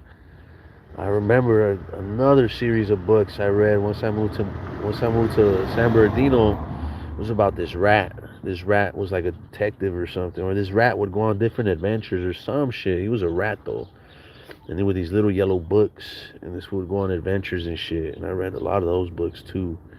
Guillermo or some shit like that was the rat's name.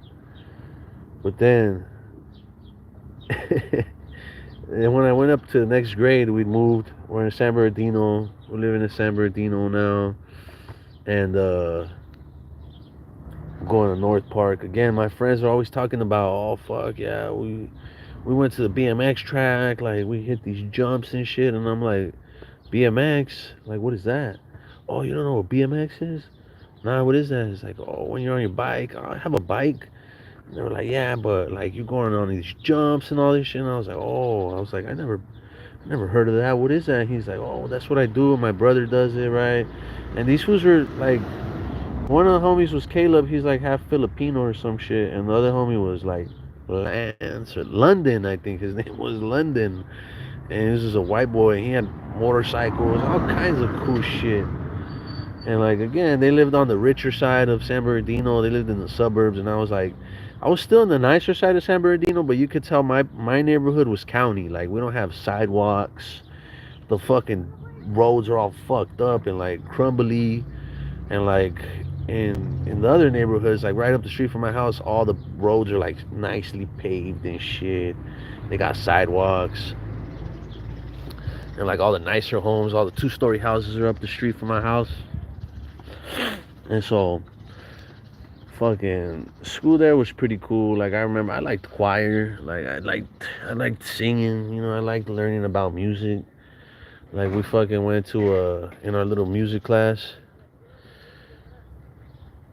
Cherokee has a page. Give him support. Yeah, I got you, Cherokee. We'll check you out, bro. For sure, we're gonna tap in with you.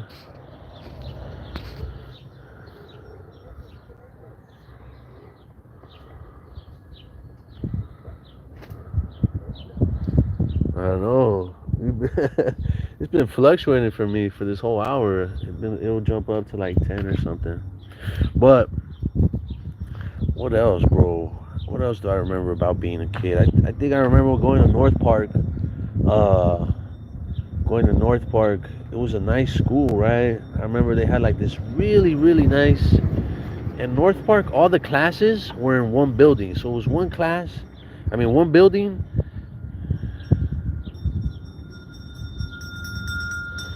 Nah, e-bikes, nah, bro. They were fucking, they don't trip on that. You'll see people on electric scooters all over the place.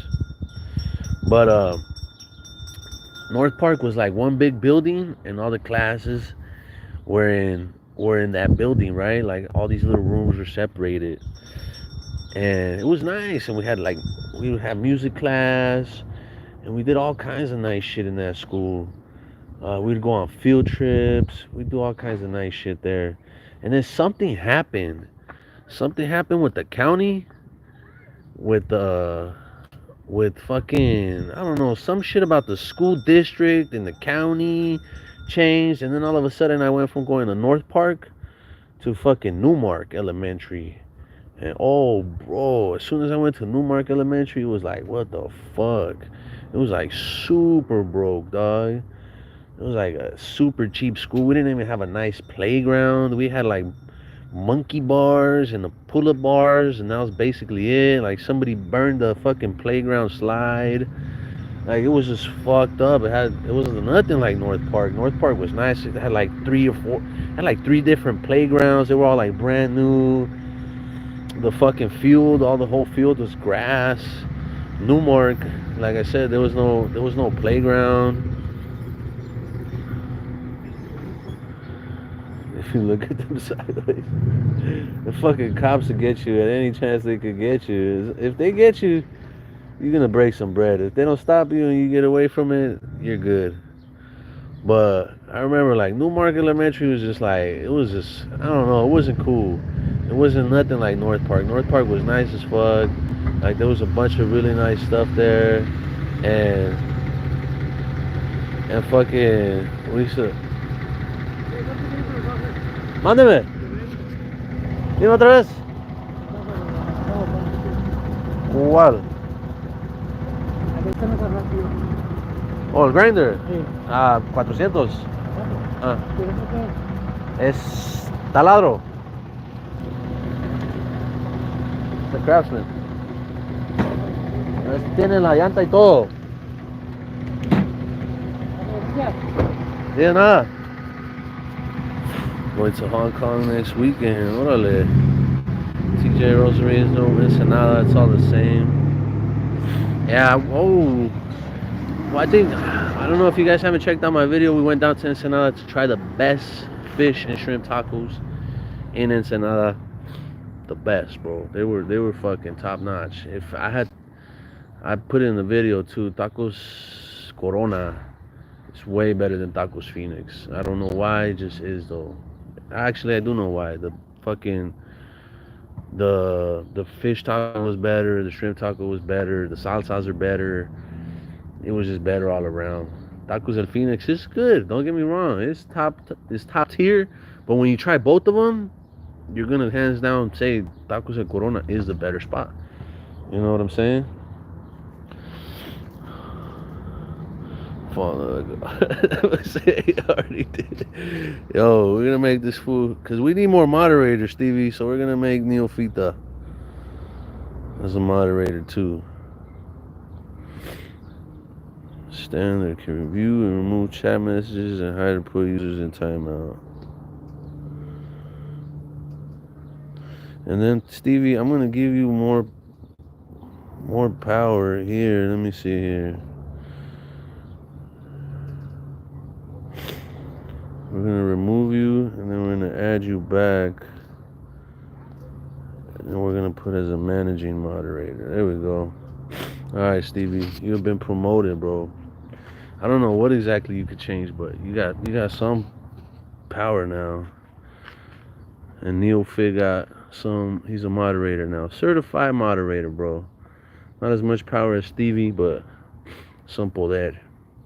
Anyways, fucking where were we? Elementary school. Oh yeah, North Park being a nicer school. Even though it was like I was in a nicer school and I was in a new school, that didn't mean shit for me. I want to bring some meat and cheese. Never make me a torta. They'll do anything for a couple pesos, Stevie. I don't think they'll cook though. But I ended up at Newmark, and at Newmark, bro, like all the kids are bad, bro. All the kids are bad. Newmark Elementary is just like everybody there is bad, bro. And you could, like, it was just a bad school with bad kids, and like it was just like I thought I was a bad kid. Like when I got there was motherfuckers that was worse than me. I was like, what the fuck? I'll be doing bad shit with these fools. I'm like, what the fuck? I started getting in fights. I started fighting fools. I started fighting. It was stupid. I was fighting kids that were older than me in elementary school. I'm like, at this point, I'm already in like 4th grade, and I'm fighting 5th graders over the soccer field because these fools are tripping on like, oh, you guys can't use the whole field or this part of the field or whatever. So I was getting in fights regularly at that school where anybody, I didn't give a fuck. And then I had this homie Roland, and then his brother was like one of the fools I was getting down with, and then the homie Roland would like help me beat up his brother. That shit was funny. This was helping me beat up his own brother, cause I guess the homie was scared of his brother and shit. So like when I would start getting down with this fool, the other homie would start getting down with that fool. And I started fighting a lot in school. I would get sent home. I would get suspended for 1 or 2 or 3 days. And it just became more regular at Newmark. Because that's just how it was over there. I don't know, dog. It was just not a good school. There wasn't a lot of shit that keep us entertained. Like, it was just bad kids. And I had one homie that was my dog. He was black though. This is the first time I'm in school where there's like more black kids, right? Because in my other schools, a lot of Mexican kids. You see like a few black kids, but not as many, right? But now we're here in San Bernardino, like it's half and half. Half of these fools are black and half of these fools are Mexican. So now it's like now it's like really relevant. Like that, it was just what it was. And I had one black homie, and actually I had a couple black homies, but we and that fool used to chop it up. And I remember like I'd call that fool my nigga. Like and this is like at this point we're like what 8 9 years old, and I would call him my nigga, and he'd call me my nigga too. He we'd see each other. I'd be like, oh my nigga, right? and and I remember that fool and me. We would, and this is the black homie, and we're making like we're saying we're saying my nigga, but like the end of nigga, like we're like my nigga Roach, my nigga Ease, my niggy, like stupid shit like that. We're little kids. And I remember when I said my nigga Roach, like that fool started cracking up, and he's like, "That's a good one, bro." So anytime I would ever see this fool, he would come up to me. He's like, "What's up, my nigga Roach?" And I'm like, "What's up, my nigga Roach?" One time I seen this fool at Stater Brothers with his older brother or something, right? And I went up to that fool and I'm like, "What's up, my nigga Roach?" And he's like, "Hey, what's up, my nigga Roach?" And his brother tripped out. He's like, "Hey, what did you call him?" I was like, "Oh, my nigga Roach." And his brother was like, "What? Why did he call you that? Why did he call you that?" And then his brother looked at him and he's like, "Cause that's what we call each other." He's like, that's our word. He's like, "What the fuck?" He's like, "You know what that means?" And we're like, "No, it's just a word that we call each other." And he's like, "Nah, you shouldn't be saying that, bro." He's like, "I'm just trying to look out for you." He's like, "You shouldn't be saying that." And I was like, "All right." Like I never said it no more, right? I just didn't say it no more because his brother tripped out. He was like, "Nah, you can't. You shouldn't be saying that. Like I'm just looking out for you. Like I'm not upset at you or nothing." He's like, You shouldn't say that. It doesn't sound right." I was like, "All right." So I never called that fool my nigga Roach ever again after that. But yeah, I'm telling you, I'm like 8 9 years old at this point. We're in San Bernardino now. We got our pad. You know, fucking at this point, like uh, is is super active for me already. Elementary school, getting in fights with fucking kids a little bit older than me just because they don't want to share the soccer field with us, like stupid shit, fighting about some dumbass shit. And then I remember like one of the kids, this fool would not stop. Bro, I remember I had a really good friend named Raymond. And Raymond was just a bad kid, bro. Like a really bad kid. And Raymond was like always pushing me to do shit I didn't want to do. Like he always wanted to fight. Raymond was always trying to fight somebody, always trying to fight about some stupid shit. And like I don't know if Raymond thought I was just like, cause I was a pretty big kid. Like I was a pretty good sized kid for my age, right? And Raymond was always bugging, bro. Like always bugging about, "Oh, let's go bodies, let's go fight in the restroom." He's like, "I think I could take you." And I'm like, "Bro, you don't like you look at you and look at me. Like I'm fucking way bigger than you, dog. Like why you want to fight me?" He's like, I could take you." I'm like, "Nah, Raymond. Like I don't wanna fight, bro. Like I don't wanna go bodies. I would never go bodies in the restroom. Like that's everybody did that shit though. Everybody would do that. They would go bodies. They'd go fight in the fucking restroom, and then somebody would get popped in the lip, and then they'd actually start fighting, right? I was like, that's so fucking stupid to me.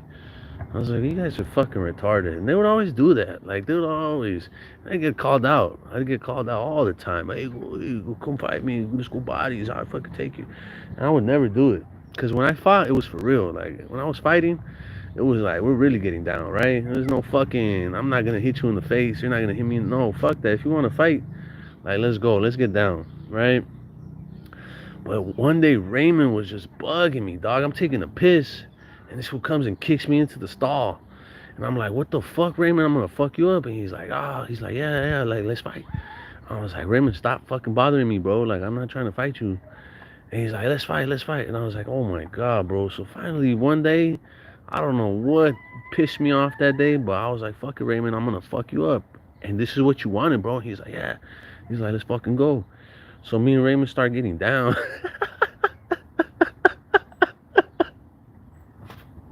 And I remember I knocked the wind out of Raymond. I knocked the wind out of that fool because once that happened, he was just, "Ooh." And I just kept going. And then he falls over. He's like, "Stop, stop." and I'm fucking just beating his ass. Like I'm not hitting him in the face because I didn't want to really hurt him, but I'm just socking this fool out on all over his body. And he's like, stop, stop. Like I tap out, I tap out. I didn't know what the fuck tap out was. I didn't know what tapping out was, right? And I was like, nah, fool. Like I fucking told you stop bothering me, bro. Like so many fucking times. Like, are you gonna stop bothering me while I'm beating his ass? I was like, you gonna keep bothering me or what? He's like, no, no. And at this point, he's under the urinals. Like, he's under these little ass urinals. Because, again, we're kids. We're like 8, 9 years old. And he's underneath these urinals where everybody pisses, right? And fucking, I get, I let him get up. And fucking little faggot, bro, he takes a cheap shot at me. He fucking hits me. And I was like, oh, you fucking bitch. I start fucking him up again, bro. I start beating his ass again. Boo, boo, boo, boo, boo, boo, boo, boo, boo. He's fucking like, stop, stop, stop, stop. Like, again, he starts saying, stop, stop, stop. I tap out, I tap out. He's like, stop, stop, you're hurting me. And I'm like, oh, I was like, what the fuck? I fucking let you get up and you socked me, fool. And he's like, yeah, well, you hurt me. And I was like, well, I fucking told you I didn't even want to do this shit. I didn't even want to fight, bro. He's like, ah. He's like, no, I didn't. He's like, I thought I could get you, but you're too strong. You're too strong. And I was like, I fucking told you that. Like, look at me and look at you. Like, I'm way bigger than you, fool. What the fuck did you think? He's like, I beat up fools your size all the time. I beat up people your size all the time. I was like, yeah, maybe somebody else, motherfucker, but not me. I used to get my ass whooped every fucking day, bro. Every day, I could take a punch. I could take a couple hits, dog. You know what I'm saying?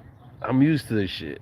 I'm not some of these fools who never got their ass beat by their parents. Like, no, that's not me. My ass was getting whooped. So at this new school, my new friends are just as poor as me, dog. Ain't nobody doing BMX. Ain't nobody talking about the newest Xbox games. None of that shit. My new friends are all on the same page as me now, right? We're all broke.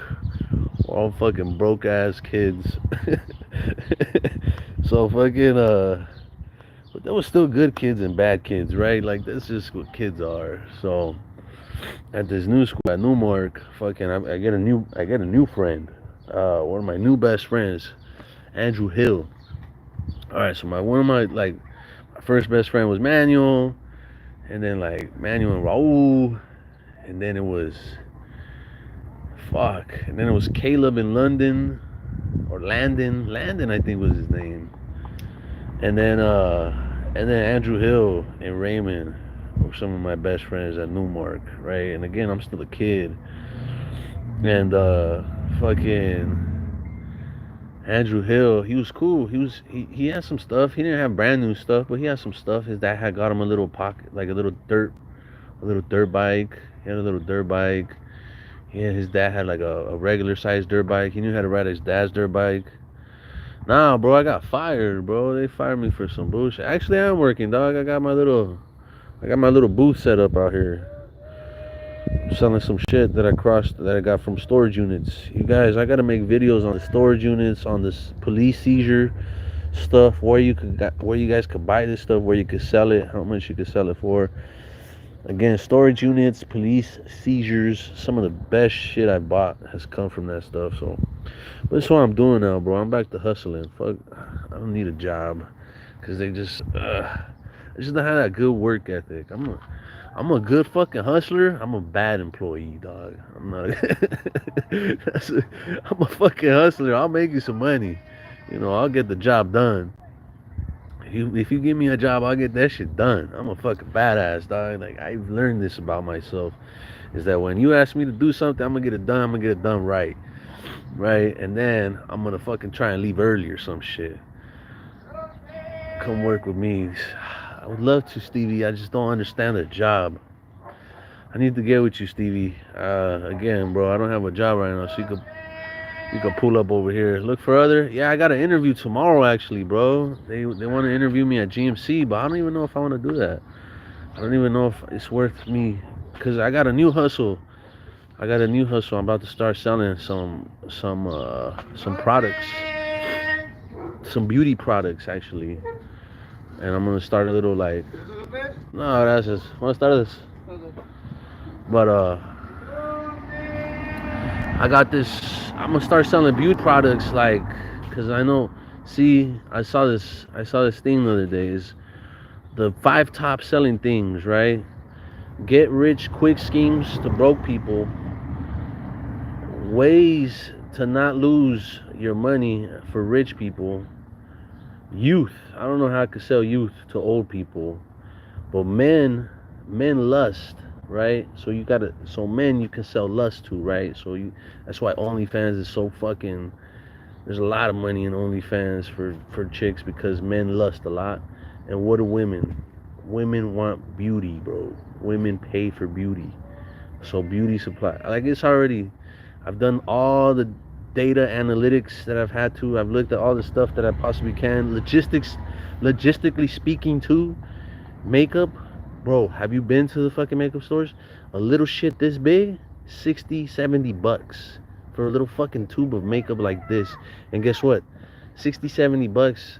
That little fucking tube, they're gonna use it, and they're gonna have to buy another one. See, I was like, I wanted to do tools, bro, but tools, you buy some good tools. Tools are gonna last you fucking 10 years. I'm gonna sell this guy one tool. Yeah, he's gonna want other different tools, but he's gonna have that one tool for such a long time. There's only repeat business if I have something new for him, right? But with beauty products, I'm gonna sell the same little fucking tube every fucking month to this client because they're using that little tube of fucking beauty product every month, right? And bro, I've already done so much hustling in my life to where it's like I don't even care what I'm selling no more. It's about it. I've like figured I've learned what to sell, right? So beauty products is where I'm at now. But cars too. Cars all day. Buy and sell cars all the time. I love flipping cars. That was the first thing I really learned how to flip. And we're getting to that part of the story. But fuck, where was I at? Newmark Elementary, right? Oh yeah, Andrew Hill being my best friend. Andrew Hill was cool. Like as soon as me and that fool were hanging out, like he was my best friend for like 2 or 3 years through the rest of elementary school, and then he switched up when we got to like middle school. He started acting weird because he started wearing the skinny jeans, and he was all about trends and shit. I'm like, like bro, talk about trendy. I was the most trendy motherfucker once I started getting into like really dressing up myself. But but fucking Newmark was cool though. Newmark, it was alright. It wasn't the best school to go to. Like they didn't have the best teachers or the best equipment. You could be my pin Papi Chulo. Oh shit. We gotta get you down to fucking further down south, Stevie. That's the only place I know I can flip white boys for some profit is down south in Mexico. I'm talking we gotta take you down to like Oaxaca and Tulum and city and Puebla and Michoacan. They love the white dudes down there. Or Asia, bro. I'm gonna flip Stevie in Thailand and the Philippines. They love white people too. I quit school after the 6th grade. Damn, bro. That was a little earlier than me. I dropped out. I went to all years of school. I started falling behind in like 11th grade, and then I caught up. I went to continuation school. But look, we're in Newmark right now. We're in Newmark, still elementary school. I'm in like 4th grade. Um, like that was cool. Another one of my good homies, Anthony, he's still around. He's still around kicking dust nowadays. One of my homies, Isaac, that fool we used to call that fool corn tooth because he had like one tooth, bro. In the whole front row of his teeth, he had one tooth.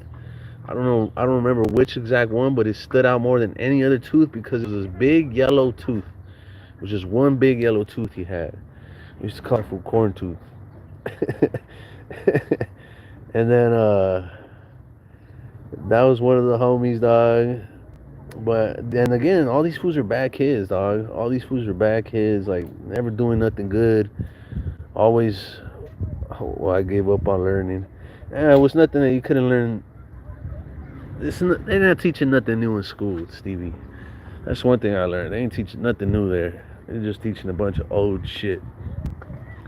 It's a changing world. What people should be learning is credit and how to sell things for themselves and how to source things for cheaper. That's what people should be doing. But yeah, fucking, I had a small group of friends in Newmark. Yeah, we'd always play soccer. We'd play kickball. Growing up in Newmark, it was again like I think I got in more trouble there than anywhere else for fighting. I remember one time we were getting ready for like the school choir. It was a winter. It was a winter.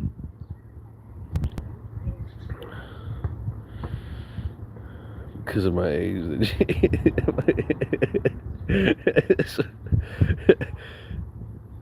Oh shit! You went back to school. Fucking shit. But fucking, we were getting ready for the winter. Like it was a winter. I wish I was educated. You ain't missing nothing there. It was a winter thing that we did every winter at that school at Newmark.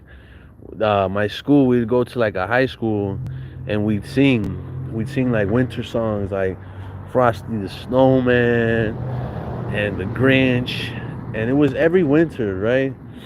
And we were getting ready for this chorus, this fucking choir thing, this little concert that we're gonna perform. All the classes do this for the whole school, right?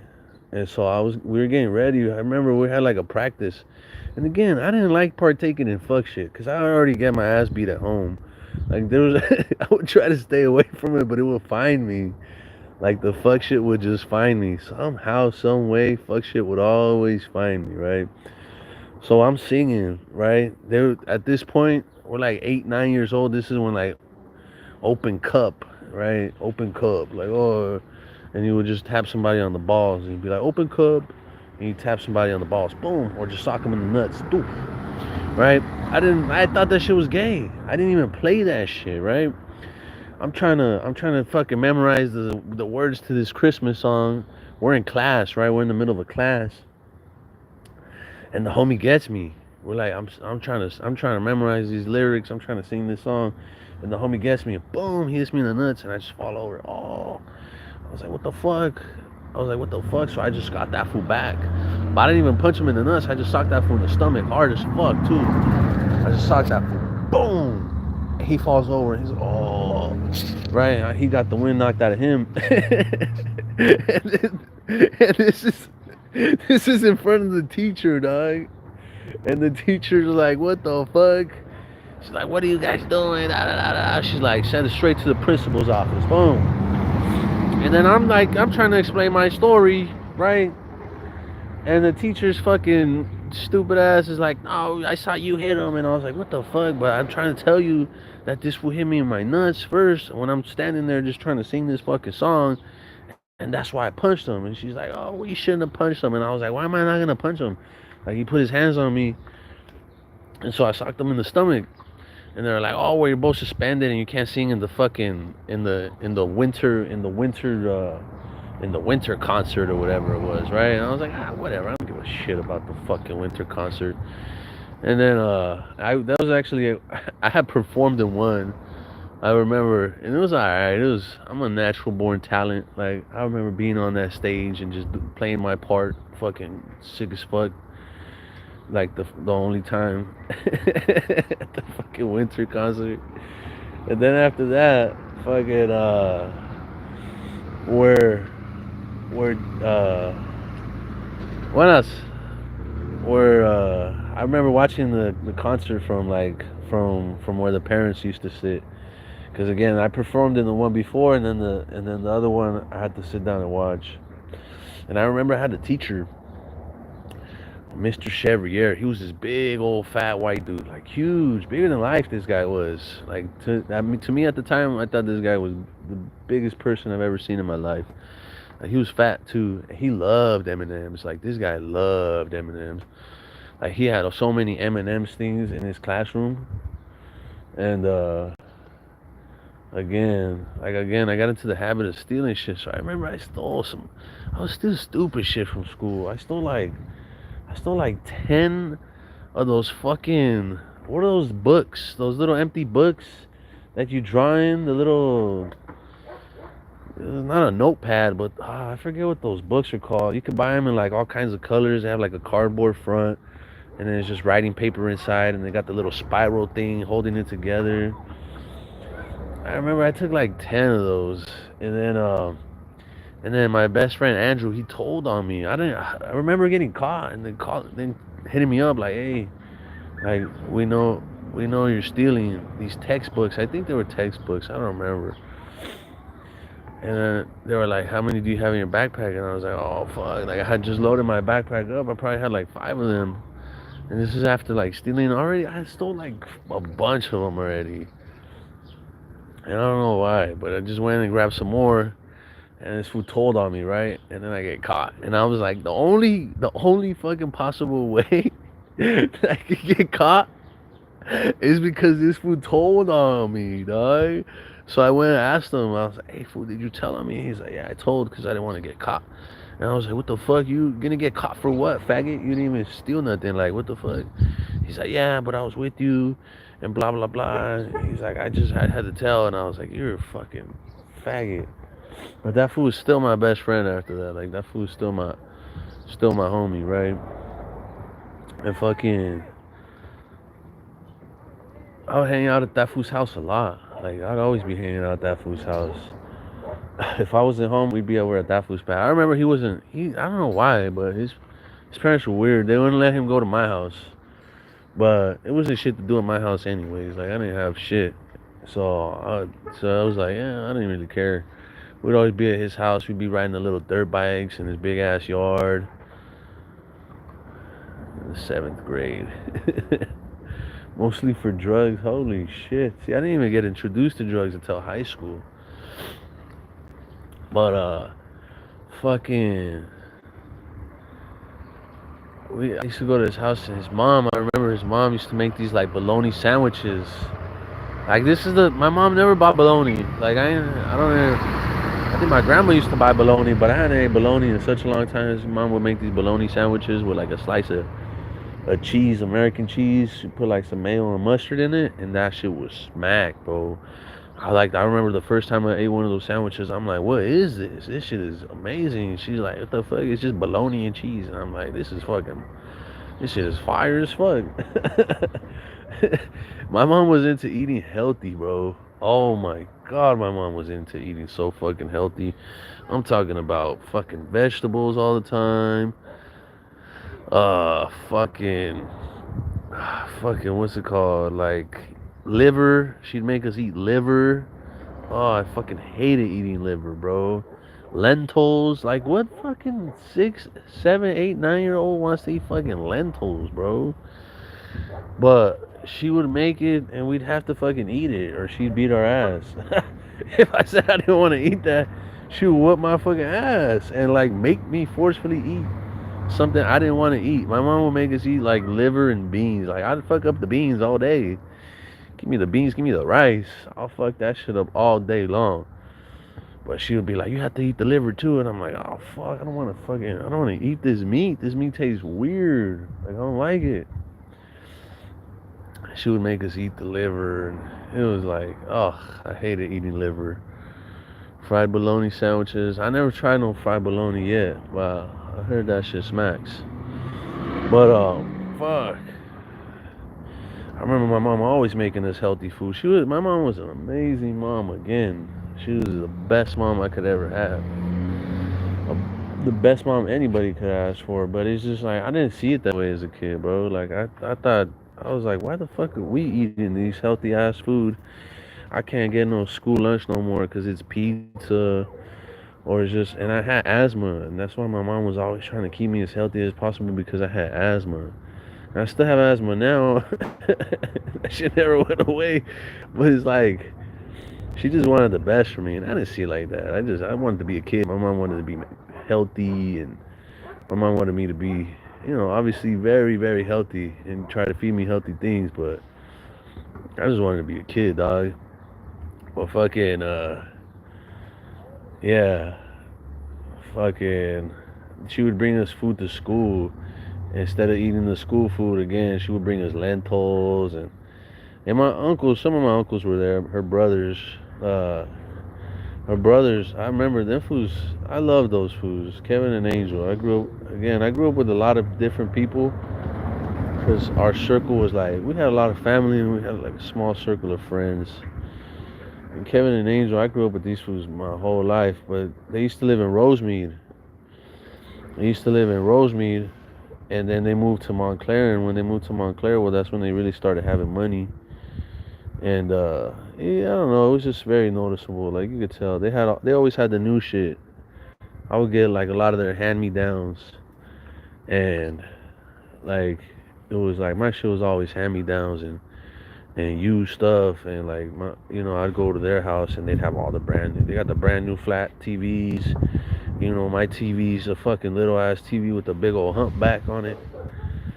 And fucking all my clothes is like they're hand me downs. Like I remember leaving the house all the time with like a bag of clothes because it was just the clothes that didn't fit them no more. Until I was bigger than them, and then that's when it was like, oh, I can't wear that hand me down some more because I'm bigger than these was. But I remember they always had the new shit. They got the PSPs, they got the PS2s, the PS3 when it came out. Like they always had the new shit. But going to school in Newmark and just being broke. Like, and again, like now I'm growing up, bro. Now I'm like in fifth grade. Now I'm realizing, like, okay, what the fuck? Like, all my shit is always old. I ain't never get no new shit. Now it's starting to matter to me because, like, it's like, oh, what the fuck? Uh, Whatever, right? So I had an uncle who promised me because my uncles had the PSPs, right? And this fool said, "Oh, I'm gonna give you my PSP, right?" Because he's like, oh, "I feel bad that you don't have one and shit like that." I was like, oh, "Okay, cool." So every time I would see that fool, I'm like, "Oh, did you bring the PSP?" Like, he'll be like, "Oh no, I didn't bring it." He's like, "I'm gonna give it to you. I'm gonna give it to you." And then one of my uncles tells me, bro, like years later after I got that PSP, he's like, "Oh, I only gave it to him because he was bugging for it." I'm like, "What the fuck? That fool said that?" He's like, "Yeah, that's what he said." I was like, "Man, fuck that fool. Like, how the fuck are you gonna promise me something? And I'm a kid. Again, you make a promise to me, you tell me you're gonna give me something, I'm gonna hold you to your word."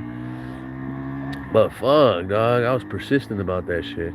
But then when I found out what he was saying, he just gave it to me because I was bugging about it. I was like, you know what? Fuck that fool and the fucking PSP. You can have that shit back. Like, I don't even give a fuck. The fuck, promise me something and then say I'm fucking bugging for something. That's crazy. I was like, yeah, I don't care about that shit no more. And then after that, I sold that shit. I fucking sold that shit for like $100, $150. I fucking sold it with the games and everything. My mom was mad. She's like, why you sell that? Your uncle gave it to you. I'm like, man, fuck. I fucking tell you what that fool said, you fucking be pissed. I didn't even tell her. It would break her heart. I was like, you know what? I just sold that shit and I got some money for it. Like, fuck it. But now we're starting to come into some money. Now we're starting to get new stuff, right? My dad had like this truck for the longest times. Now he's got like the two new trucks. Now it's like now we're starting to see some money. Like now my dad's business is taking off from the floor. We survived 2008, 2007. Like we didn't have to go homeless. Like we already didn't have shit. We already didn't have shit. So so once we do start having shit, it's like, oh fuck, now we got some shit. Now we got some new shit. Like we got the nice trucks. My dad got the fucking nice Tahoe, the nice Silverado. Right now I'm like, now we're growing up. Boom. Middle school. We go to middle school. I went to Shannon Hills Middle School in San Bernardino.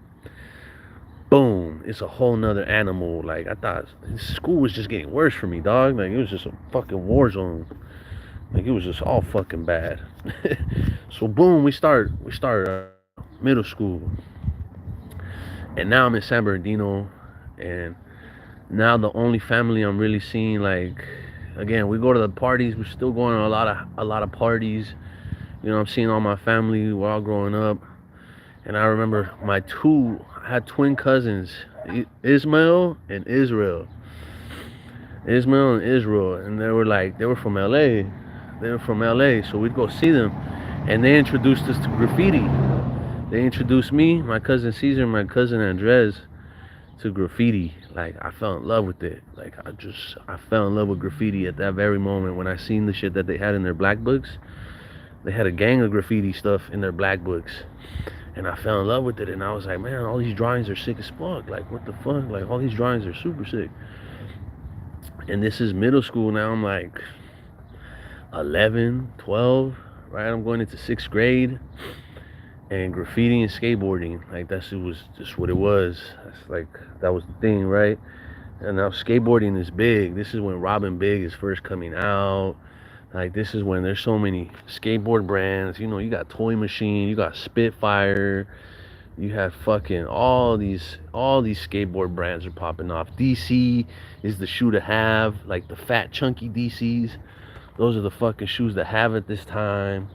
Like, what else? What else is the fucking move? Fucking like the cargo pants and the cargo shorts is the way to dress. And you got this big old fucking XL DC shirt or any kind of skateboarding shirt, really. Anything that had to do with skateboarding, like that was a thing. And this is like 2000, 2010, 2011, right? That was the style for fucking middle school, right? And so skateboarding, getting everywhere around, getting through the whole city on the skateboard, and tagging everything I fucking could, like. And then I got my name Phaser, my first name. That was the first graffiti name I had, was Phaser. Phaser with a PH. Phazer, Phaser, right? In middle school, now we got a bunch of kids from a bunch of different schools, right? It's like now we're thrown into a bigger jungle, right? We were just getting thrown into a jungle, now we're getting thrown into a bigger jungle. And in middle school, I remember, dog, somebody was like, oh, he's like, what do you write? I was like, I write Phaser. He's like, oh, that's the homie's name. He's like, I'm gonna tell that fool. He goes and tells his homie or whatever. And this other fool was Phaser with the Fazer, right? And I was Phaser, Phazer, right? Mine was with the PH, that fool was with the F. And he's like, oh, he's like, we gotta get down. I was like, get down for what? He's like, cuz you got the same name, like we can't do that. I'm like, hold up, what the fuck? Get down for what? Like, my name is not your name, dog. Like, it sounds the same, but look, mine is with a PH and yours is with the F. And he's like, nah, it doesn't matter. Like, that's not gonna fly. And he was littler than me, dog. And all the fucking time, bro. Like, these little motherfuckers are always wanting to fight me, and they're smaller than me. And like, again, I didn't really like fighting, bro, because I knew that if I'm gonna fight somebody, I'm gonna fucking fight, and I'm gonna fuck you up. Like, I'm gonna fight like my fucking life depends on it. That's what I was always getting taught. Like, if you're gonna get in a fight, don't take it slow, don't take it easy. You know, you fucking bombard them, right? And it was like, that's just how I was raised. And I told this little fool, I was like, dog, I don't want to fight you. Like, if I fight you, I'm gonna fuck you up. And I would tell people like that.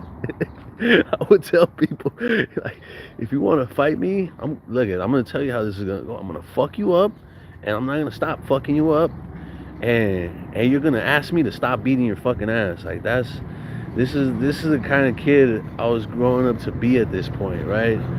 But I'm still like a straight up honest kid, and I'm still very smart. Like, I'm getting good grades, I'm not flunking none of my classes. But like, I love tagging and I love skateboarding, and if somebody wants to fight me, I'm gonna go all out. And I would tell them, right? And as soon as I told that fool that, he was like, oh, he's like, fuck it, you're right. Like, your name is different than mine. I was like, I try to tell you, dog, my name and your name have nothing to do with each other. He's like, all right. And so in middle school, again, going bodies is still stupid shit that everybody's doing. It was the dumbest thing that anybody could do.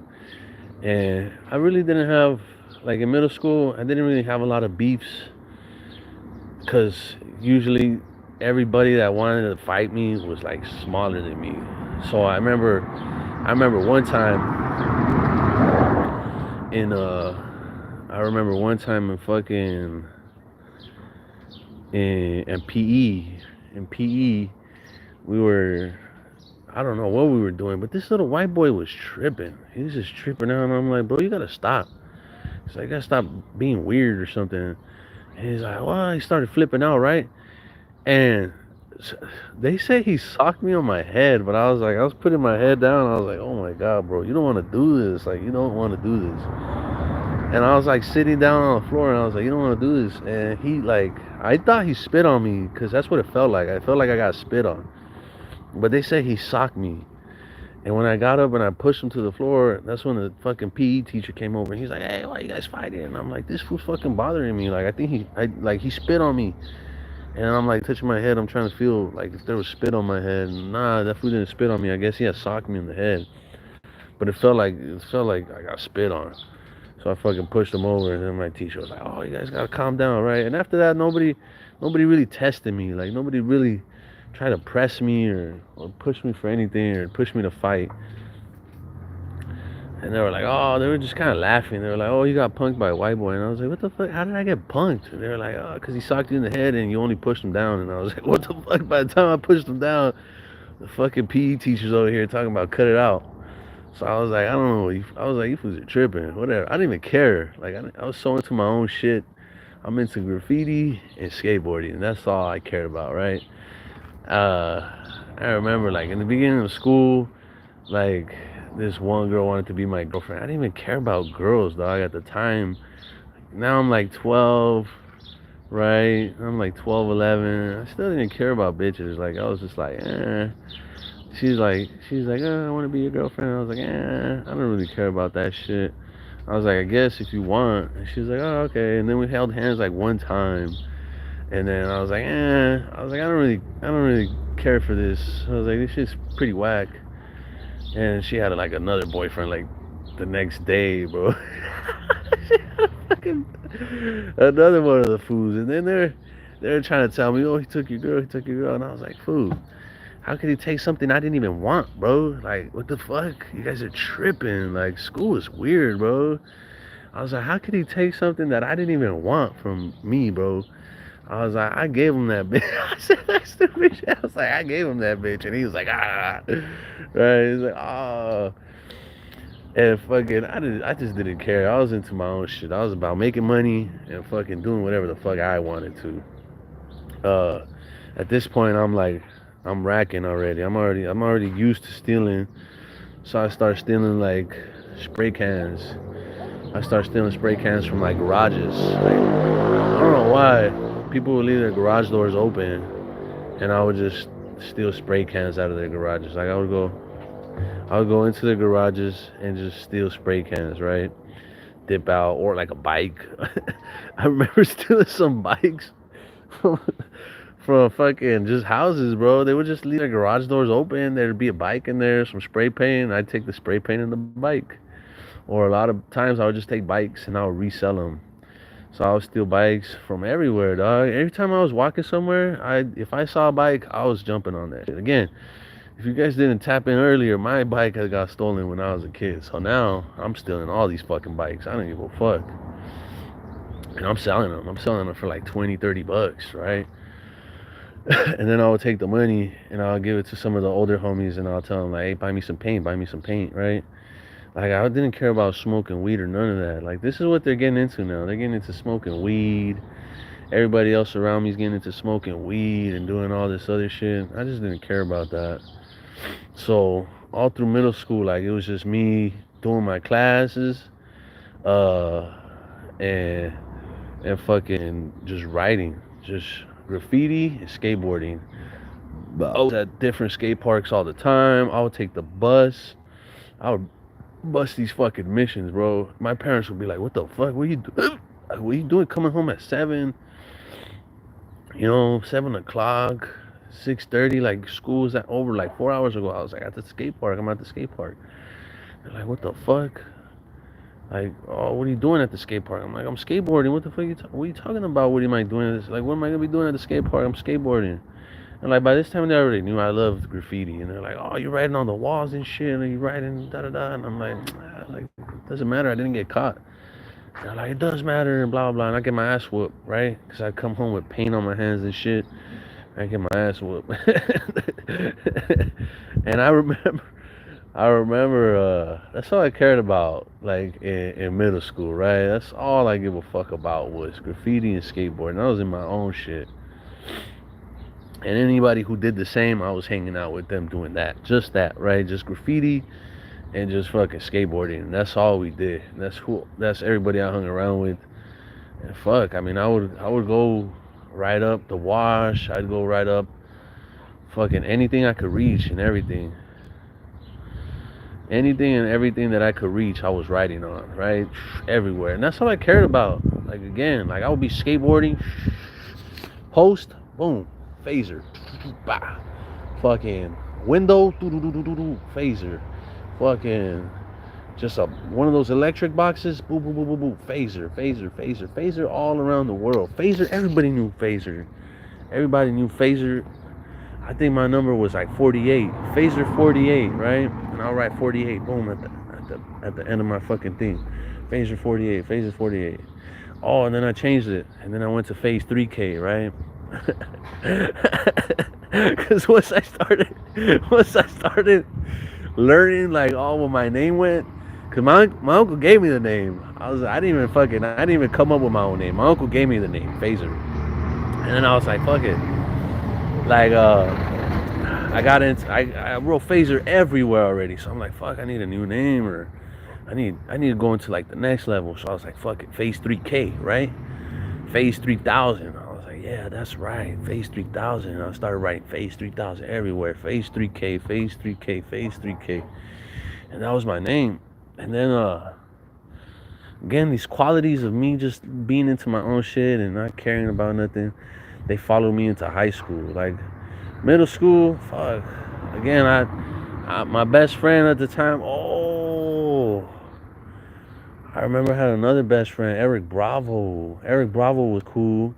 He had a brother named Waldo, and me and Eric Bravo were in the same class. And then his younger brother and my sister were in the same class. And then his younger brother, Danny Boy, was in the same class as my little sister Liz.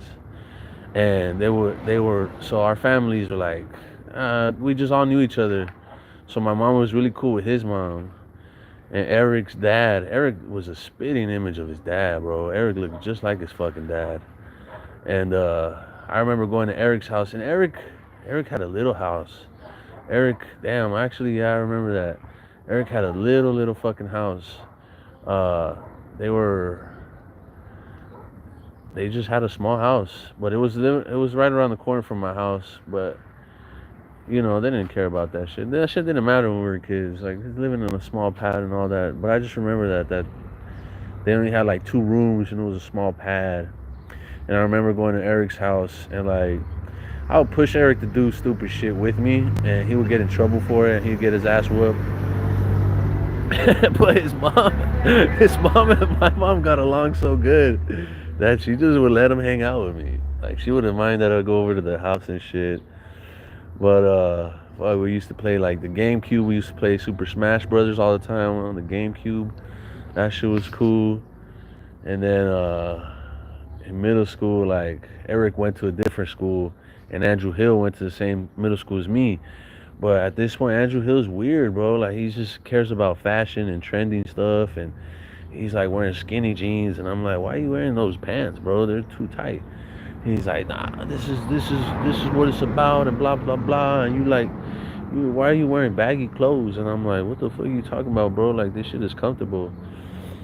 He's like, nah, it's about skinny jeans and all this shit. And he had the studded belts, he had the colorful shoes and all that. Oh, and I remember. That's right. The fucking dance, the jerk. That shit was the shit. He used to go fucking do jerk battles. It's fucking called jerk battles. Is like what jerking? What the fuck is that? And it's a dance. And yeah, that shit was cool for a little bit. Like I said, I'm a very fucking talented, artistic person, so I would do the little dance, the little jerk shit, and we meet up with other fools and do that stupid shit. All right, play some music and just dance a little bit, skate a little bit, ride on everything, right? And oh yeah, I was stealing so many bikes at this point. Like my cousin Caesar, he got real deep into the bikes.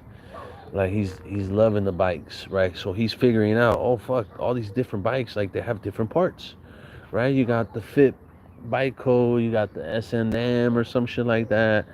You have Dyna parts, GT parts, fucking just all kinds of different parts, right?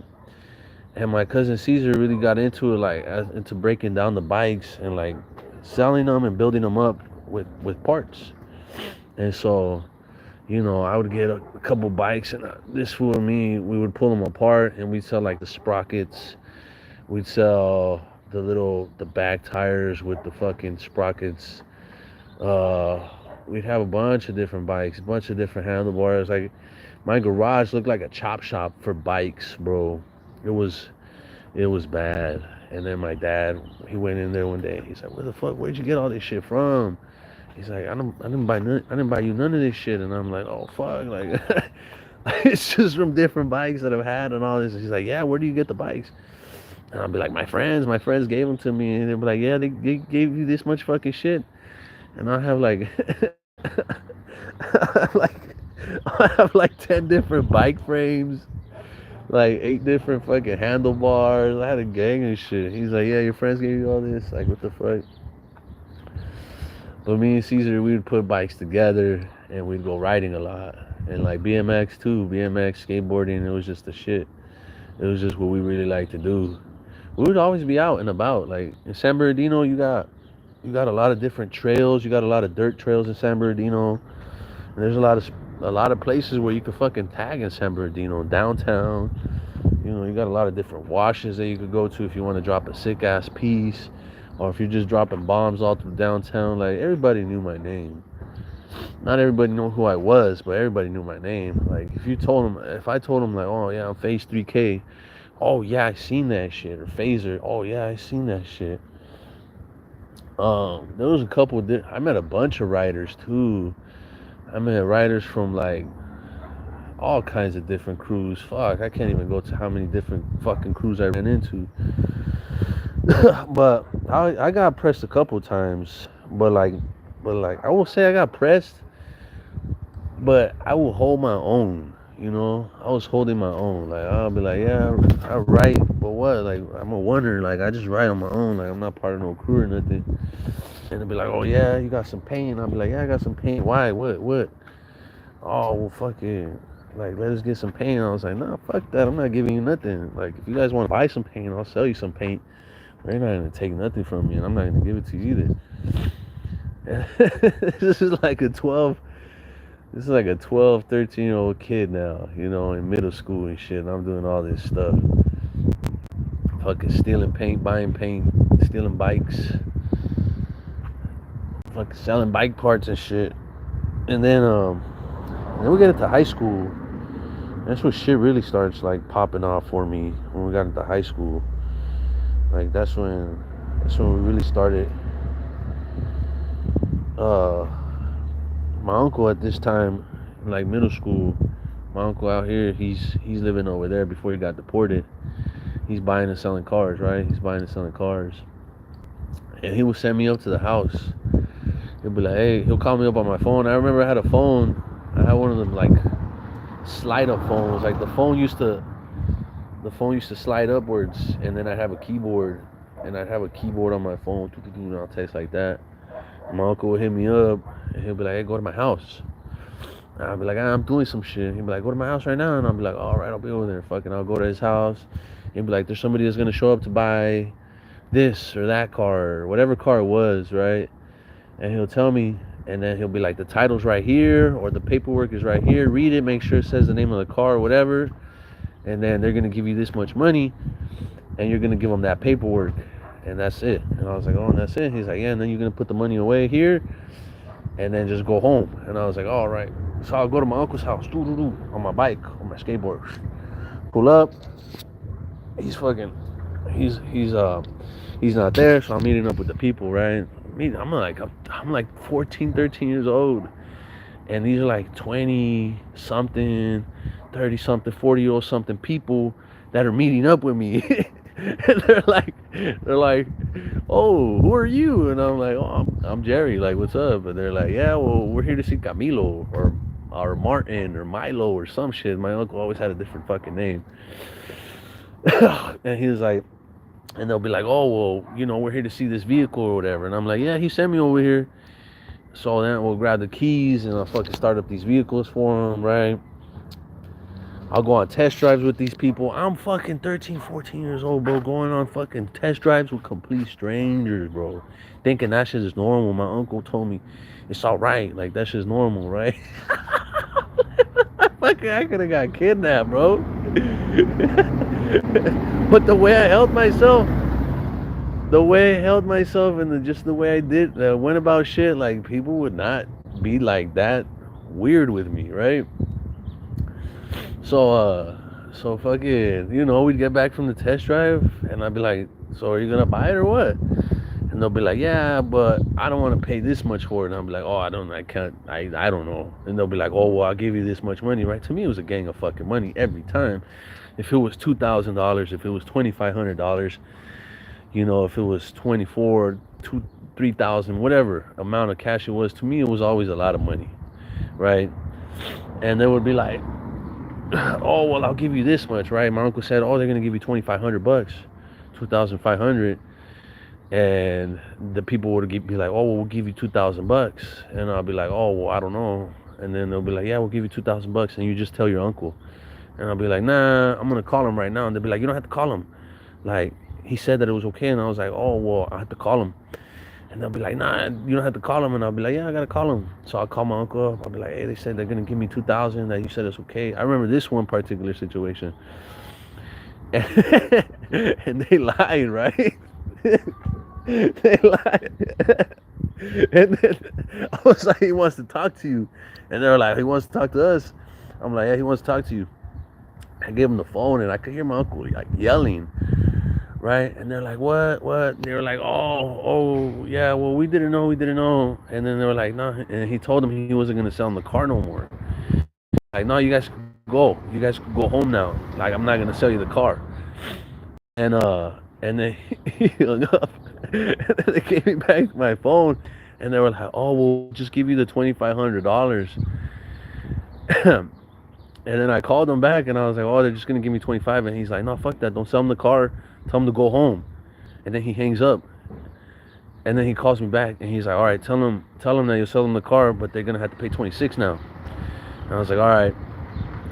So these people are just standing there. I'm on the phone with this fool. And I was like, oh, he says you could take the car for 2,600. And they were like, what the fuck? Like, we were going to buy it for 2,500. He's like, yeah. I was like, yeah, but he's mad now. He doesn't even want to sell you the car. He prefers you guys leave over taking the $2,500. These people, bro, did not leave. They give me $2,600, and and this fool bought the car for $800, right? He'll buy the car for like $800, $700. You know how much money he used to kick me for fucking doing all this shit that I would? He'd give me $5 or $10, $5 or $10 fucking dollars, and I'd go home all happy as fuck with my $5 or $10. And I pull up on my dad, and he's like, "Where'd you get money?" I was like, oh, I always have money. But he'd be like, oh, I'll tell him about, oh, I just sold a car for my uncle today. Like, I make some money. He'll be like, oh, how much to give you? I'll be like, $20. And he's like, what the fuck? You know how much money he's making? I was like, I don't know. He's like, he's making like 1,000, like $2,000. Tell him to give you more money. I was like, oh, fuck, I was going to do it for free. He's like, what the fuck? He's like, don't do nothing for free for that motherfucker. He's always using you and he's always making money, and you're just helping him make it. He never gives you nothing. So at that point, I started telling my uncle, like, hey, you gotta start breaking me off some bread. Like, you just gotta start giving me money. Because my dad says I'm doing all this shit for you and you're making money and you're not giving me nothing. He don't think it's fair. He's like, nah, don't listen to your dad. Don't listen to what he has to say. My uncle's not a good person. He's not a great person, but... He would tell me stupid shit like that. Oh, don't listen to your dad. Your dad, da da da da da. Like stupid ass shit. My dad had all the sense in the world. My dad always made sense. But and then I would fucking, I would, I'd be happy with the little money I made with my uncle or whatever. And then when I got to like 15 years old, now I'm in high school. Now I'm making more money. Right now I'm like really just a bag chaser. Like that's all I care about is making money. Like all I care about is making some fucking money. Like I didn't care about nothing else. Like making money is my top priority. Like I went to school and all that, and I love going to school. And the majority of the time I went to school was to make money. Like I would go to school just to sell the stuff that I had, you know, that I had accumulated, just because I knew it was the best place to sell it. I would always go to school to sell something. And at this point in my life, it's like this is the first time weed comes up. And I remember it was my homie Enrique. And my homie Enrique and me, dog, once we linked up, me and that fool was like, me and that fool were like an unstoppable force. Because that fool, this is the only other person I've met in the last 13, 14 years who loves money as much as I do, right? He just loves making money. And he would he would fucking make more money than me probably, because he would not stop moving, that fucking guy. He was always moving. And but this is somebody I would always hang out with, and fucking this who pulls out some weed. He's like, oh, you want to smoke? And I'm like, I was like, I never smoked, dog. I was like, I don't really want to. He's like, you should try it, you should try it. And I'm like, I was like, for what? He's like, it's cool, dog, it's cool. Like, you're not gonna be all crazy. It's like none of that. It's like makes you chill. And I'm like, I was like, fuck it. And he had some like bunk ass weed, and we smoked it out of a little piece. And like, I remember the first time I ever got high. Like, I didn't really feel high that first time. But then I went, we hung out with him and his brother again. They were like, oh, we're gonna blaze it. They had a blunt this time. They're like, we're gonna smoke this blunt. And I was like, I was like, last time I smoked with you fools, like I didn't even feel nothing, so I'm good, dog. And they're like, no, no, smoke this. Like it was, they had some better weed. They had some Kush, right? And I was like, oh, I was like, fuck it, I'll try it. And so this who has the blunt, passed it to me, and this time I got high as fuck. I'm like 13, 14 years old, just high as fuck. I didn't go home for hours after that. I was finding something to do for a bunch of time, because I just didn't want to go home and be all high. And my mom knows that I was high, because my mom, again, she was like a trip. She'd always trip out. And so now me and Enrique, we're just like, we're just running around everywhere, buying and selling and fucking flipping. We'll buy somebody's shoes off of them. Like if somebody needed some money, they'll be like, hey bro, I got this, I got that for sale. We have money, so we'll buy it and then we'll flip it. We'll sell it for a little bit more. Like shoes, fucking clothing. Like people at this point, like there was a lot of people that I met in high school that loved to steal from fucking the mall. Like this is back when, this is like, this is before these mobs would get together and steal from the mall. Well, I don't know, but I never really paid attention to the news back then, so I don't really know. But yeah, the homies would get together. They'll go steal from the mall, like, and they would steal it low key, right? I never knew no people who would just run in, fucking grab a bunch of shit and then run out. Nah, like the way these fools would steal, they would go in there with the bags already from the stores and shit. And the same stores they're going to, they have bags for those stores, right? So like Tilly's and Zoomies and fucking all these stores, they would already have bags. And him and his brother put me onto that. And everybody kind of already, everybody who started hanging out with kind of already knew that. And then in high school is when I joined the first crew that I was ever in. And it was Uptown Goons. And it's just before Gooner and Gooning and Goon changed fucking whatever it was meaning. But we're the Uptown Goons because we're from the north end of San Bernardino. So, it's uptown or nothing, right? And it's a group of homies. It's a gang of us. It's like we're 15, 20 deep. And but these fools are like, that was our clique, but these fools are from like other cliques, right? So these fools are like, that was our clique, but these fools are clicked up with other people, right? And fucking, yeah, dog, anytime we're up on the north end, that's where we're claiming, that's where we're throwing up. And And like anytime we would, house parties, dog. In high school, house parties started jumping, right? And in San Bernardino, dog, San Bernardino is like party town, dog. This is just it's cracking over there, dog. House parties. You got nos tanks. You'd fucking hear metal banging on the floor, bong bong bong. And at a house party, you already knew what that was. It was a nos tank. It was freezing up. You see people walking around with balloons, you know, fucking smoking weed, drinking liquor, all kinds of shit. Like beer runs started becoming a normal thing, you know. And this isn't high school. This is like fucking ninth grade, right? Beer runs are like a normal thing. You know, grabbing some booze and running out the store, hopping in the car and driving off. Like that shit was just normal out there. So if we wanted to get faded, we'll do a beer run and fucking just drink if we didn't have no feria. But that was an unlikely story for me. I just never liked spotting people. I never liked buying something for like the group. I was just stingy with my money. But again, like I had always hustled for mine, so I would always like I just didn't care for none of that shit for spotting people because I thought everybody should hustle for their own shit, right? Everybody should be out there getting their own cheese and hustling for their own cheese and shit like that. So they always be like, "Oh, why you stingy with your money?" And I'm like, "Fuck that, homie. I work hard for my shit." And at 16, I got myself a fake ID. I got a fake ID. I got an ID. I did some. I did some like loving ass shit. I had a fake ass name. I had a whole full name and a whole last name, but my ID, my California ID, said I was like 24 years old on some stupid shit. And I'm like 16. I, I'm fucking stupid. And I would buy a gang of shit with this fake ID. I would go to police auctions and buy cars, seized cars at these police auctions with this fake ass ID. I was going to I was using my ID to make money. I wasn't using my ID for stupid shit. I was using my ID to make some fucking bread.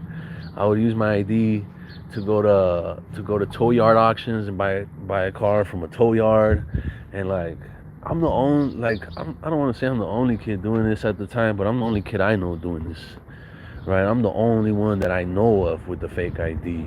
I paid like $80 for it. I gave my uncle $80. We went and took a photo. We went and took a photo, and he had that shit ready for me in like a week. I remember giving him the money for it and being like, "Oh, fool, you gonna burn me or what the fuck?" And he's like, "Nah, fool." He's like, "Give me the $80. I'm gonna go get you a fucking ID, so you can start buying cars." He's like, "That's all I want you to do with your fake ID." He's like, "I don't want you doing other stupid shit." And he's like, "If the cops ever get you, you don't tell them where you got this fake ID at or none of that. And don't tell them I gave it to you and don't tell them that it was my ID." He's like, "Don't do none of that." I was like, "All right, cool. Like, I'll never do that." And so, so I was, I was 16 years old, bro. I was 16, 15 years old with the fake ass ID that says I'm 24 and I'm buying cars. I remember my first car that I bought for myself, and this is the first car that I ever bought with my own money, was $200, and it was a Saturn, and it was all the way down in fucking Temecula, from San Bernardino to Temecula. As a 15-year-old that has never driven on the highway before, is fucking far to me, right? I'm thinking Temecula is the furthest fucking place I've ever been to, and I just bought a car for $200. I'm like, whatever. I was like, I like this auction though. There wasn't a lot of people. The cars were going for super cheap. I was like, this auction is dope. So I started going down to that Temecula option like every time they had it, they would have it like twice a month. I remember buying a gang of cars from there, driving them all the way back up to San Bernardino, and then flipping them, right? And again, all this shit I learned from my uncle, dog. Like I'm posting these cars on Craigslist. I'm posting Craigslist, right? My phone's buzzing, hey, da da da da da. And again, like I loved hanging out with the homies, but there ain't nothing I loved more than making some money. Like the homies at this time, they're joining gangs, they're joining different crews. Like they're barely starting to go right. Like I already fucking lit up the whole city with my name. You know what I'm saying? So now, like, my whole game goes back to just focusing on feria. Like, boom, let's just do money, right? But I'll fuck up my money. I'll make like, I don't know, I'll make like $1,000 and I'll go fuck it up. I'll go buy a gang of weed. I'll go buy everybody drinks. Like, and at this time in my life, I'm making a lot of fucking money as a 16-year-old kid, flipping cars. I'm not doing no illegal business. Like, I'll buy a good ounce of weed. I'll sell weed every now and then. But I never sold no hard drugs. Like, I stood away from everything else. I stayed away from all that shit. And then I was just making money and fucking just doing me. And I was skipping a lot of school though. Like, cause I'm making bread, so I'm like, what do I need to go to school for? I'm making fucking money. You know what I'm saying? I'm buying and selling cars. I'm making, like, I'm doing my own shit. Like, why I gotta go to school? So I was missing a lot of school.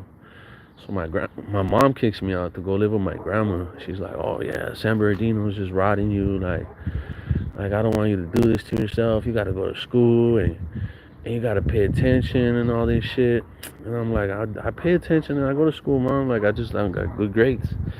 Like, I got money. Like, what does it matter if I got money? And she's like, it's not about money. It's about, me and your dad want you to go to school and be smart and go to college and all this shit. And I'm like, eh.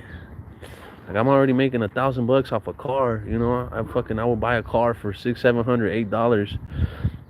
I would look on Craigslist to see what the other cars are selling for, and then I would sell mine for like $200, $300 less, right?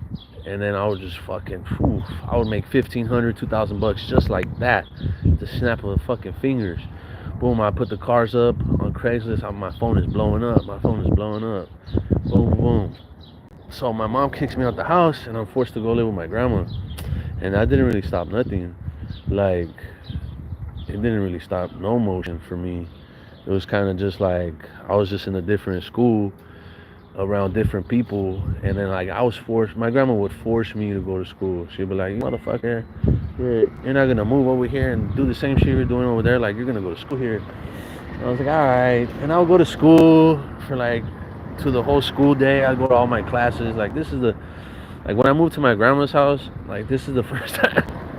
This is the first time in high school that I go into first and seventh period, right? I'm going to all my classes. I'm starting to I'm doing a little bit better in school, right? And my money chasing, my money hungry was always there. My hunger for money was always there. So then fucking, so then, what's it called? I'm still buying and selling cars in my grandma's house, and now more people in Montclair, they got more money. Like, they just got more money in Montclair, and like, weed is hard to find in Montclair. It wasn't as easy. There wasn't as many plugs out there. Like, everybody in my high school, 3 out of 4 motherfuckers was selling weed, right? And then when I moved to Montclair, it was like the only plug there was. It was an older guy. It was like 20 years old who lived across the street from the school. And that was the only plug. So when I figured that out, I was like, what the fuck? There's no plugs here. Like, nobody has weed like that. I was like, what the fuck? So I started buying and selling weed at fucking Montclair High School. And I started buying and selling weed. And like, now I'm getting the clientele because everybody knows where to get weed, and it's me. And like, I'm just selling a gang of weed. And I'm going back to San Bernardino. Like, let me get 2 ounces. Let me get 3 ounces. Let me get a half P.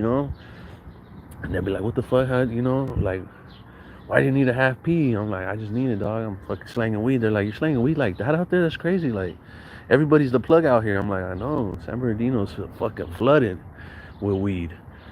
But I was like, this other high school I'm at, I'll tell the homies, like, I'm at this other spot. And like, it's just food. They got money and they don't got no weed.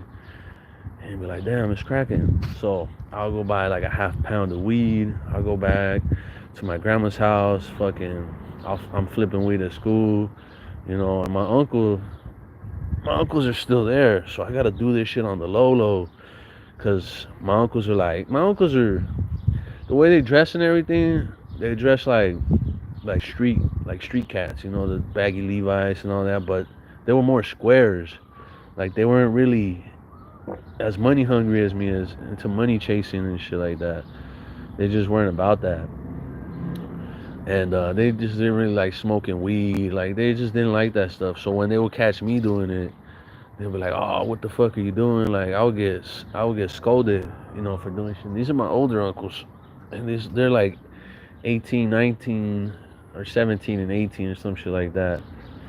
And they would scold me. They'll be like, "Oh, you can't be selling weed at my mom's house. Like, what the fuck you doing, bro? Like, you can't do that." Da da da. And they'll be like, I'm gonna tell my mom if you don't stop. And I'm like, what the fuck? What the fuck? Like, what the fuck? And and in high school, in Montclair High, I became a really popular kid, like pretty quickly. I knew everybody. Everybody knew me.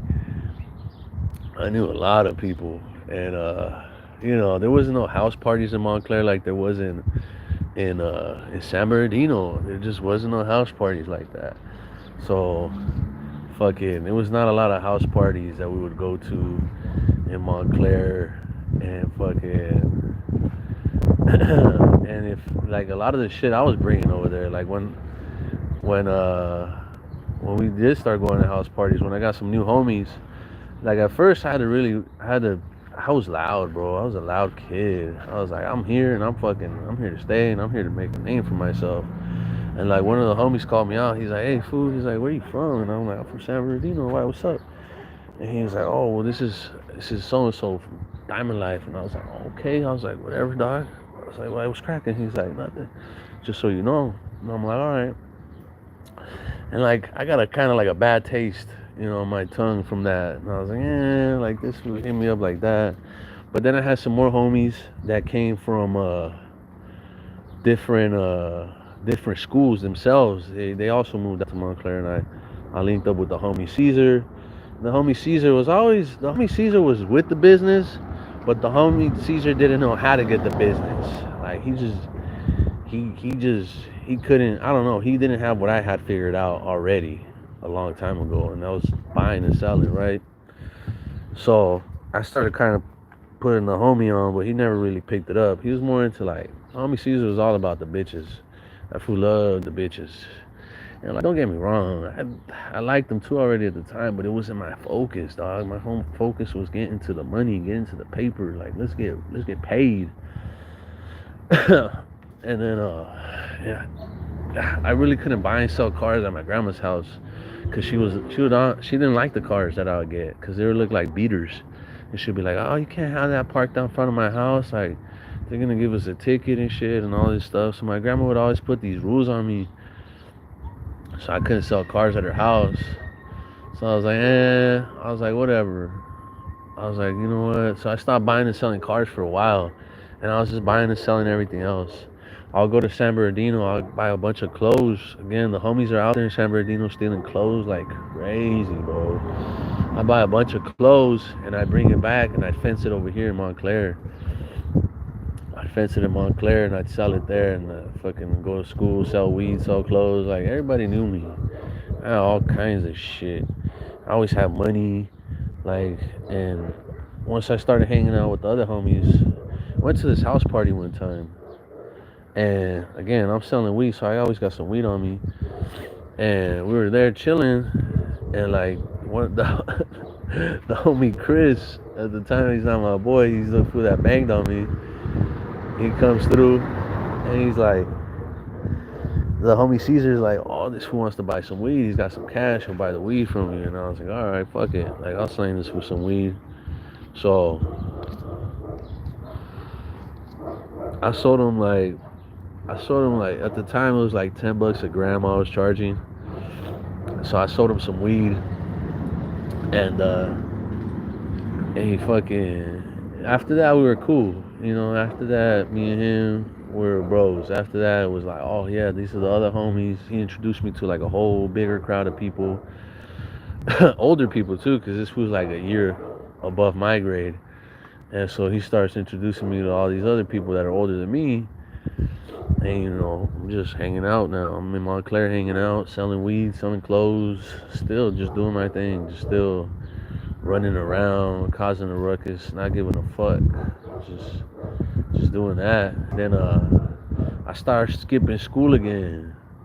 I started skipping school, and then they started calling my grandma and telling her I'm not in school and shit. And my grandma was like, "You're doing the same shit you was doing over there." She's like, "If you're not gonna change, you might as well just go back." And I was like, "Yeah, well, I'm not. about that. Like, take me back. So then after a while, I lived with my grandma. I got sent back. I got sent back to my mom's crib in San Bernardino. So fuck it, I moved back to San Bernardino. It was the same shit. I went to continuation school though, instead of going to back to a regular high school. Cause I got like expelled or some shit from my last high school. That's why I went to go live with my grandma. I got caught slanging weed, but I was being stupid. Cause I had seen a video of somebody smoking weed in class. So I was like, oh, I'm gonna smoke weed in passing period, right? I'm smoking weed. We're smoking a joint in the school during passing period. And fucking, oh fuck. And then they called me, dog. They called me. The security kind of like followed me to my class. Somebody snitched on me. The teacher followed me to my class and like said, oh, the fool with the white backpack. And fucking, he was smoking, right? And then the security comes in. And they're looking around, and this was about to leave, and then he goes, "Oh, you come here." And he's like, "Do you have any?" He's like, "Follow me," and he takes me all the way to the security room. In in high school, you got that little security room, right? Takes me all the way over there.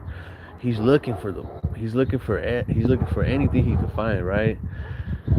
I chucked the joint, but I had a piece on me. I had a piece in my backpack, and I forgot that was there until this fool starts going through my stuff, and I was like, fucking shit. I was like, I fucking reached into my backpack and I pulled out the shirt, right? Because it was in that shirt. And then they pat me down. They're looking in my backpack. They're like, "Oh, the teacher said she saw you smoking weed. What were you smoking? Where is it? What did you have and where is it?" And I was like, "I wasn't smoking. I wasn't doing nothing." Like, I always played innocent. I was like, "No, I didn't do nothing. Like, I didn't do shit. I wasn't smoking. I didn't have nothing on me. Like, I don't have nothing on me." And he's like, "Oh, well, fuck. Like, I can't find nothing on you. You smell like weed, but I can't find nothing on you." And then another security guard was like, "Oh, well, check that shirt that he pulled out of his backpack." He's like, the shirt is flat, right? It's flat out, so it doesn't look like there's anything in it. Because it was a really small piece and it was really tucked in there. And he lifts up the shirt and then it just falls out. Boom. And the piece falls and it breaks on the floor. And he was like, He's like, "Oh, I was about to let you go." And I was like, fuck. So I got expelled for that. They even did the whole drug test kit on the fucking on the pipe. They fucking scraped it. And they put it in the thing. And they shook it. And then it turned green or blue or some shit for weed. It turned green or blue or some shit for the weed, and it was like, oh yeah, it's drugs. And then I got expelled from that school, and that's how I ended up with my grandma. So when I moved back, I couldn't go back to that school. So they sent me to continuation school.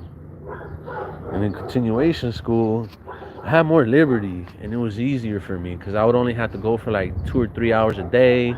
They'd give me all these packets, and like it was super easy. These packets, like I'd skim through them, do do do do do do, fucking do do do do do. Like it was easy shit.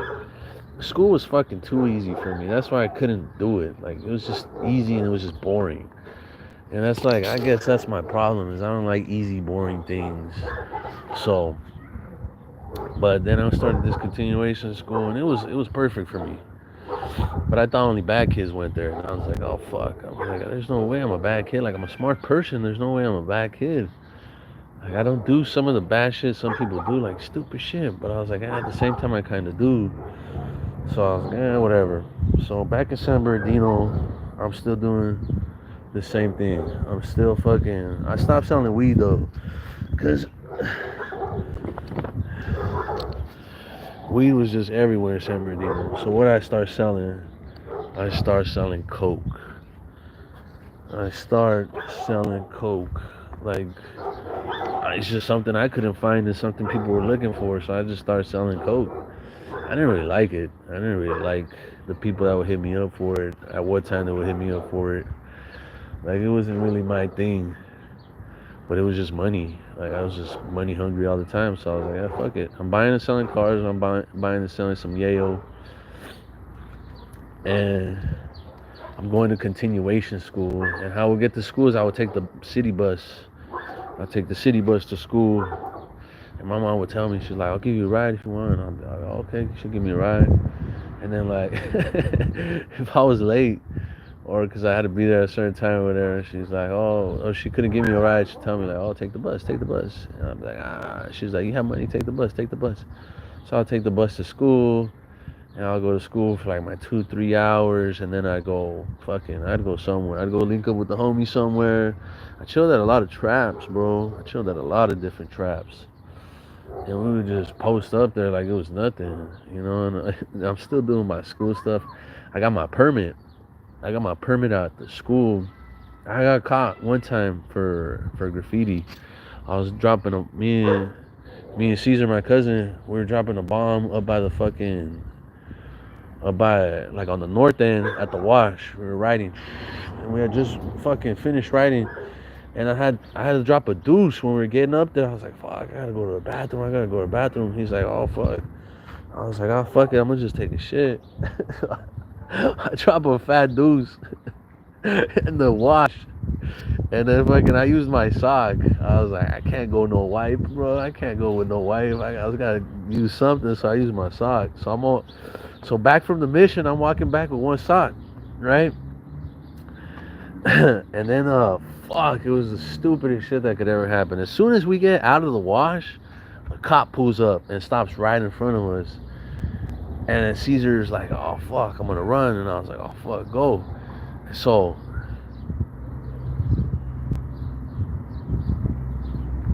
I was like, I'm gonna outsmart this cop. Right now. Fuck this fool.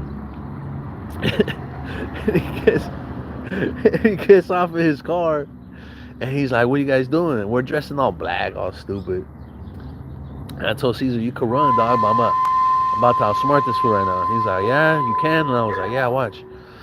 And then he's like, fuck it, then I won't run. And I was like, all right. And so the cops, like, now they get off their cars, and they're like, what are you guys doing? I'm like, oh, we're just going hiking. And they're like, oh, what's in the backpack? And I'm like, just food and water. And they were like, oh yeah, you don't mind if we check your backpacks? And I was like, yeah, we do. We're just walking. You can't just stop us and just start checking us out like that. And he's like, yeah, I can't because you're trespassing. I was like, trespassing where, bro? And he's like, it says no trespassing here. I was like, this is a known trail. Like, so many people walk through here. And he's like, oh, well, he's like, well, what's in the backpack? Why are you getting defensive? And I was like, cause you're trying to just stop us and you're trying to check me. Like, no. And at this point, I had already fucked with the police a couple times. Like, I got pulled over in cars and shit. And all this. And I remembered, like, it's as long as you talk cool with police, to be cool with you. But this was just tripping, like, pressing me. And I was like, bro, you gotta leave us alone. Like, we're minors and we're just minding our business. And he was like, no. He's like, you're painting down there? And I was like, no, we weren't doing nothing. I told you we were just hiking and now we're just going home. Like, I gotta go home because my parents are tripping. Like, they want me home now because it's dark already. And they were like, oh yeah, well, what's in the backpack? And then they started like coming up on us. And they were like, no, like, why you got paint on your hands and shit? And I was like, oh.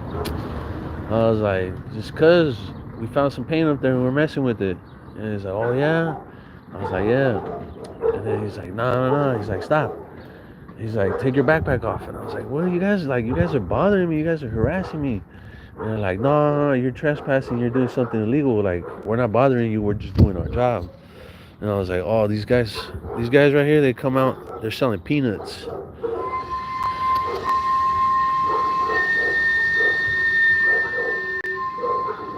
These fools walk around selling peanuts out here with that, they sell like roasted peanuts or some shit. And they got that little horn. Well, yeah, I'm like telling these cops, you guys are harassing us or whatever. And they're like, no, we're not stupid. Like, we weren't born yesterday. Camote. Oh, that's what they're selling? Yeah, that's what she just said right now, little girl. Look, out here in Mexico, bro, look at that. That little girl's probably as big as my oldest. She's out here with her dad hustling, bro. Hustling. Like, out here in Mexico, you ain't got a choice, bro. If your parents need you to hustle, You're out here hustling next to your mom and dad all day long. It don't matter. And that's how it is for a lot of kids out here in TJ. And it's kind of like, it is kind of sad to see it, but it is what it is, dog. Some of these people, they ain't got no choice. They gotta hustle. They gotta make that shit. Grab one is my favorite. Sweet bananas and cream.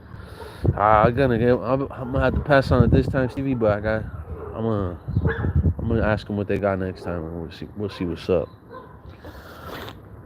But yeah, these cops, these fucking, they're like the fucking cops from fucking Superbad. They get us. Oh, they grab the backpacks. Oh, they start going through the backpacks. They find all this paint. They're like, yeah, we're gonna take you guys to jail. I'm like, what the fuck? What jail for what?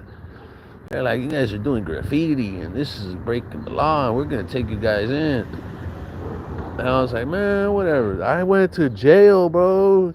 It was so stupid though, because it turns out these fucking cops were campus police for the fucking University of Cal State University of San Bernardino.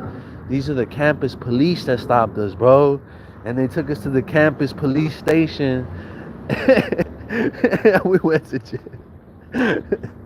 They took us to jail for the first time. But it was empty. It was a campus police station. So it was like two little cages and there was nobody in there. There wasn't even no cops in there. It was funny as fuck going to this jail. I'm missing a sock, and that's just funny as fuck, because when they're checking us, they're like, why do you only have one sock? I started fucking cracking up, and my cousin too. I was like, I took a shit up there, and I needed to wipe with something. So these cops are like, what the fuck? What the fuck? And then, it's a campus police station, bro. It was so hard to explain. It's fucking hilarious, though. These cops took their job so fucking serious, and their police station looked like an oversized janitor's closet. It's literally what it looked like. Oh my god. It was so fucking stupid. And then my cousin Caesar was fucking pissed, dog. He was just so mad at me. He was like, I thought you were gonna talk him out of this, and like I wouldn't be here right now if I just ran.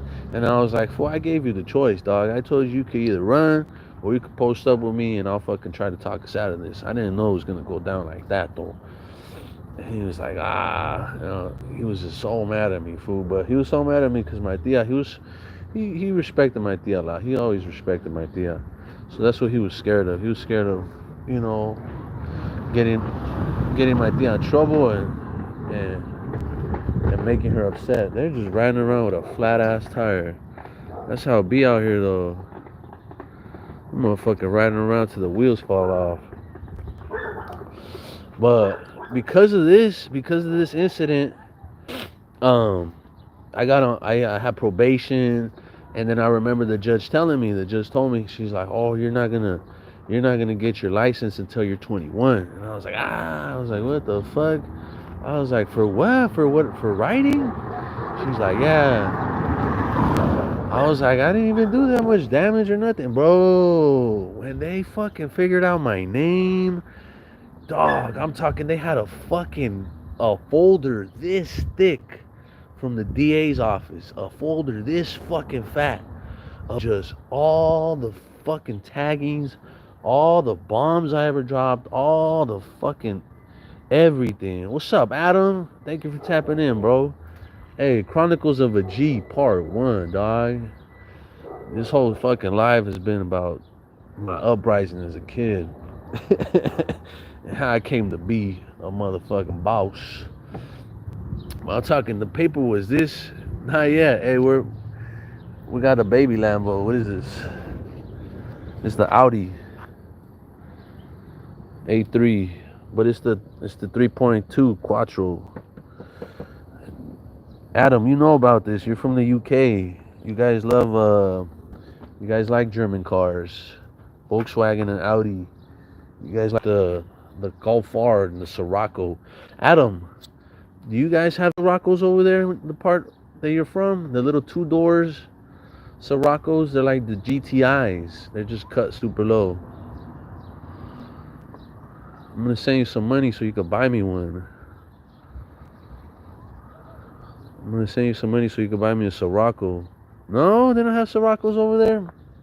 I thought they did. Volkswagen. What Volkswagen is the best Volkswagen out there? I know you guys have the Golf R, don't you? Well, anyways, the fucking paper, the file of my graffiti writing at fucking 15, 14 years old was this fat, right? It was like this fucking big. And I'm looking through all this shit, and I'm thinking in my head, like, oh fuck, like, what the fuck? Like, I forgot I did some of these. I was like, I'm going through the whole file. I'm like, what the fuck? In my head, I'm like, holy shit. And I laughed a couple times. I was like, oh fuck, I remember some of these. Um, I was just going through the file, and I told the cop, I get back to him, and I was like, no, none of those are mine. I didn't do none of those. Like, that's not me. And they were like, yeah, it is. We know it's you. And we just want you to confess to it, or we're going to go to trial. And I was like, well, fuck it. Let's go to trial. Like, I'm thinking I'm smart. I'm thinking I'm the smartest person in the world because I deal with adults and I've done so much shit. And yeah, we go to court and we took it to trial, and fucking I ended up getting like probation. They wanted to send me at, they wanted to send my ass just because of the way I was acting. They wanted to send me to fucking juvenile hall, but I didn't have no priors. I never got caught for nothing before that, and it was just my school attendance and my grades were like okay, you know. So it was just no, like, the judge was the one pressing the issue, but my lawyer or whatever, they were like, oh no, he doesn't have no priors, he's a good kid, da da da da da da, he just does this and that every now and then. And somehow my fucking lawyer got me like a year of probation or like 2 years of probation. And then I had like, I had like, bro, I got hit with so much community service, it didn't even make sense. I got hit with like fucking 2,000 hours of community service. Oh my goodness, bro. It was ridiculous. So I put off my community service. I got juvenile probation for stealing a moped. Oh shit. Stealing a moped. Where the fuck did you get the keys to a moped, Stevie? Whose moped was it? How did you? And what did you use the moped for, Stevie? Come on, that's crazy. But I got 2,000 hours of community service. I got 2 years of probation, and then fucking I wasn't able to get my license till I was 21. That's what the judge has said. She fucking slammed that guy. Well, boom. I was like, oh shit, what the fuck does this mean?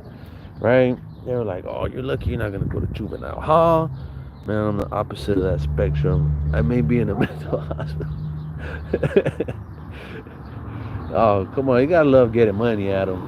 Money will take you anywhere, and it'll buy you almost anything, except for youth. Oh, yeah. Bro, you got to get some tattoos, too. You know what I'm saying, Adam? Start with the thumb. Look what we got. You ever seen an American $100 bill? That's what that's for right there. I'm gonna count money is hundreds. A wife and 3 kids. You could probably have 2 wives or 4 wives and 20 kids if you want, Adam, if you got enough money. But that's not advice. That's not advice. I'm just saying money will buy you a lot of stuff. But anyways, fucking once I was done, fucking I put off doing the community service for the longest time. It wasn't until I came back to San Bernardino I started doing my community service. Kidnap orphans, Jesus Christ. I mean, is it kidnapping if they really don't have no one else to go to? I don't know. I don't know if that's considered kidnapping, Adam. I think you'd be doing them a favor. Say kidnap orphans. Jesus Christ. It's saving, right? Just don't resell them because that's very bad. You don't get P. Diddy'd out here. But, fucking, he said kidnap orphans. This guy's crazy. He said, you'd have to buy a fucking oil factory to keep up with Diddy's orders, bro. was drunk. Then when I woke up, I had a moped at my front door. Next day, the truant officer showed up and found the stolen moped. Stevie doesn't even remember how they left it in the. Oh, they left the key in the ignition. Game over. 2 years. You went to juvie for 2 years, bro? That's crazy. Oh, that's probation, juvenile probation. Yeah. Being drunk isn't all what it seemed to be. That's for like 30-year-olds that are very depressed. No probation. Yeah, juvenile probation, 2 years. Yeah, so I had mine for 2 years, and I pushed off doing community service until I came back from living at my grandma's house for like almost a whole year. But when I came back, I started doing my community service. I was doing it at a park in Delman Heights. I was doing this community service in Delman Heights, and at this time, like I already know what the business is. At my school, at my high school in San Bernardino, we had like race riots.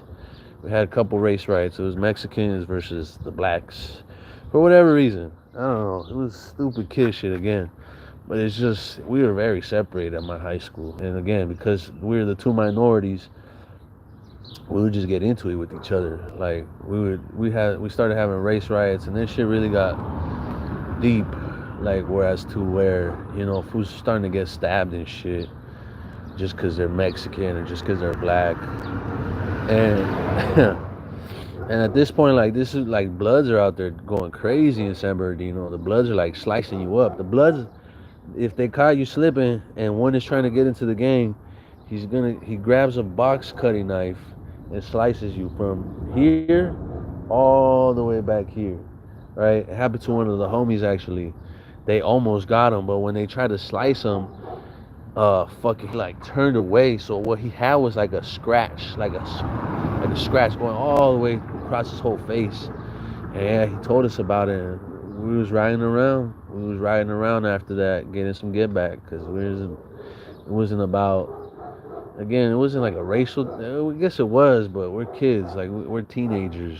It's really, what it was about, it was like they were fucking with one of ours, so we're gonna fuck up one of yours. We'd find somebody and we'd fuck them up and fucking leave them there. And the next day you'd hear about somebody else getting jumped.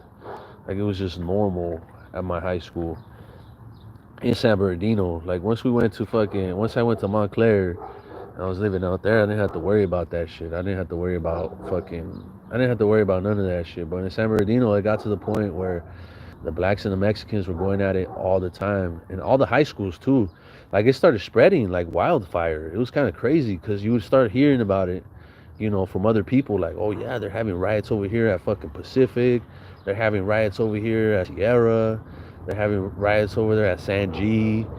Like they started having riots everywhere at all the schools, and they were just racial riots. It was just blacks and Mexicans just going after each other, and it went through the whole city. San Bernardino was just like a bad era. So I think that's also had some of the part of why my mom sent me to go live with my grandma. But again, it was only for like a little bit of time. It wasn't even for that long. It was like almost a whole year. And then yeah. So when I went to this continuation school, when I was going there, I started taking a driver's ed class, because like they would give me options of what kind of classes I wanted to take, and I caught up on all my credits, and like now I'm doing class for my school year and shit. Because again, I skipped a lot of classes. I would only show up every now and then to fucking my freshman year of high school, bro. It was, what are you talking about, bro? I take a shower every day. I scrub this shit. You know what I'm saying? This is clean right here. I don't have no blackness. Clean. No elephant skin on me, bro. But fucking I start doing my driver's ed class, right? And I passed my driver's ed class. I got all my I got this. That's a tattoo, bro. That thing ain't coming off no matter what. But fucking I passed my driver's ed class. I'm getting I was qualified to get my driver's permit. So I was like, oh, like because I finished my driver's ed class. So I went to the DMV and fucking I went to the DMV to get my permit, and my mom was like, "No, you're not gonna get it. You're not gonna get it. They're not gonna give it to you, cause of the whole probation thing and all that." And I had forgot all about it, bro. When they sent me my fucking driver's permit in the mail, I was like, "Oh my god!" I was like, "Yo, I got my fucking driver's permit, dog." I'm 16 years old with my driver's permit. I'm thinking it's a license. I'm thinking I got a license to do whatever the fuck I wanted, bro. So I'm like fucking, damn, we got the Guardia Nacional coming through right now. Yeah, look at that. That's the Guardia Nacional over there. So over here, the National Guard rides around in trucks and pickup trucks, just like this. Pickup trucks, just like that. And there'll be some soldiers on the back, and then they're just riding around like that. What about the kiss marks, bro? Yeah, I've been raised to have a good toleration for alcohol. I heard the Brits are some wild drunkens. I once had 8 shots of vodka, 2 glasses of espresso martini, a can of beer with a few swigs of rum. I only got tipsy. This guy's a fucking Viking. This guy's got some Viking blood in him. Well, anyway, there you go. Look at this guy. But fucking, I get my driver's permit, right? I'm 16. I got my driver's permit. I'm thinking it's a license, but I already have my fake license, my fake ID, so I was already driving everywhere. But now I'm thinking, oh fuck, I'm invincible. So I didn't even need my driver's permit. I was already having cars and shit.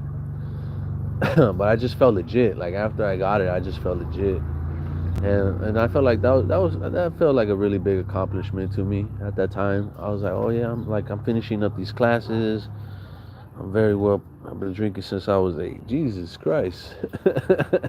I think I had my first beer, bro, when I was like 8 or 9, around there. It was a big party, and we had like my cousins really wanted to drink it, so we had sneaked some beers from the adults coolers, because in a Mexican party you have 2 coolers, right? You have the kids cooler, or the whole party's cooler, and then the alcoholics cooler, right? You have 2 coolers. So one cooler is like water bottles and soda and juice, and the other,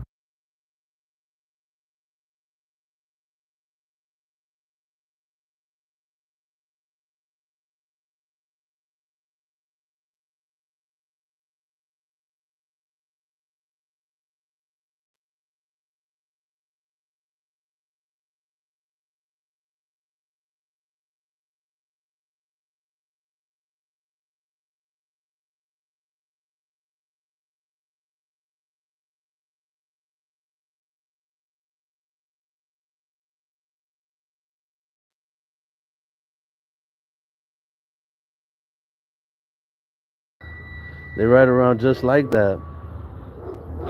They ride around with they ride around just doing shit. But yeah, bro, it's crazy. They'll do that shit a lot out here. Like, where's this fool at? I don't know. Oh, they turned. They left. Yeah, they'll ride around just like that, bro. Can you hear me? Did you see that? Them fools are creeping, bro. For what? I don't even know. They just make you feel like you're doing something bad all the time. These fucking cops out here, bro. But that's normal out here, Adam.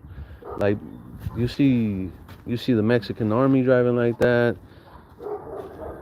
I have a gun. Yeah, if you yell that out, bro, they'll fucking shoot you down. You didn't see how they were armed, bro? They got the fucking army helmets. They got the bulletproof vests. They're ready, bro. They're ready to fucking go to war at any time. They're for tripping on everybody. But out here it's a little different, cause it really be like that. I mean, you just never know who's who, bro. Who's part of what. Go dap them up. Yeah, bro. That's the last thing I'm doing. I'm not. I don't need. I got. Hey, I'm tapped in with them, but not that specific squad. But I'm tapped in with a couple of them, bro, and it's a crazy life that I stepped into out here. They want to fuck with anybody. Yeah, Stevie. So, yeah, the Guardia Nacional, the National Guard out here is trying to everybody, bro. Even the military. I don't know how you've been up here. If you've been up here by the border, bro, but the army is fucking deep out here now, bro. And they got these new motherfuckers. They got these SSCP, the penguins. That's what they call them, bro. Them fools are deep out here in the north, right here, right by the border. Bro, it's like it's so many cops. I've never seen Tijuana this hot in my life, and I've been coming out here since I was 18, so that's like 10 years. 80 plasterers and 20 antiseptic wipes. This food, you sound like you're preparing a diaper bag, bro. Gotta go recite some emergency procedures. Why? What's going on over there? Recite emergency procedures. We don't even do that over here. We just had an earthquake not that long ago.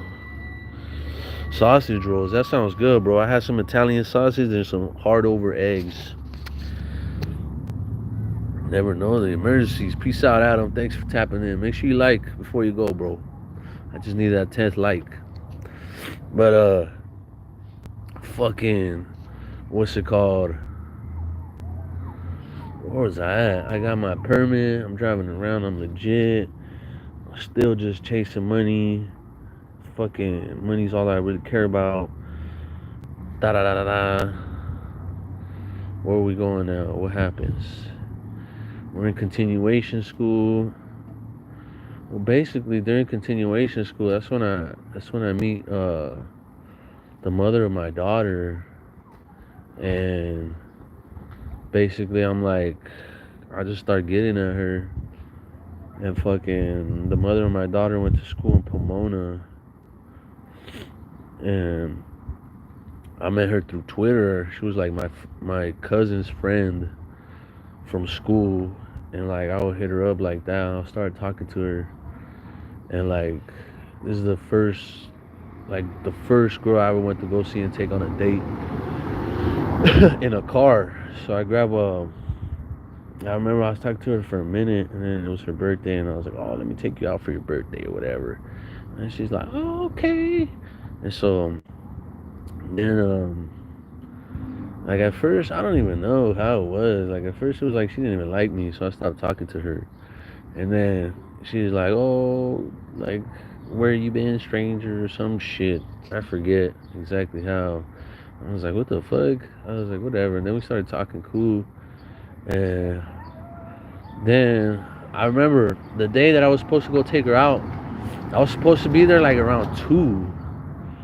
And I remember that I had a little Miata.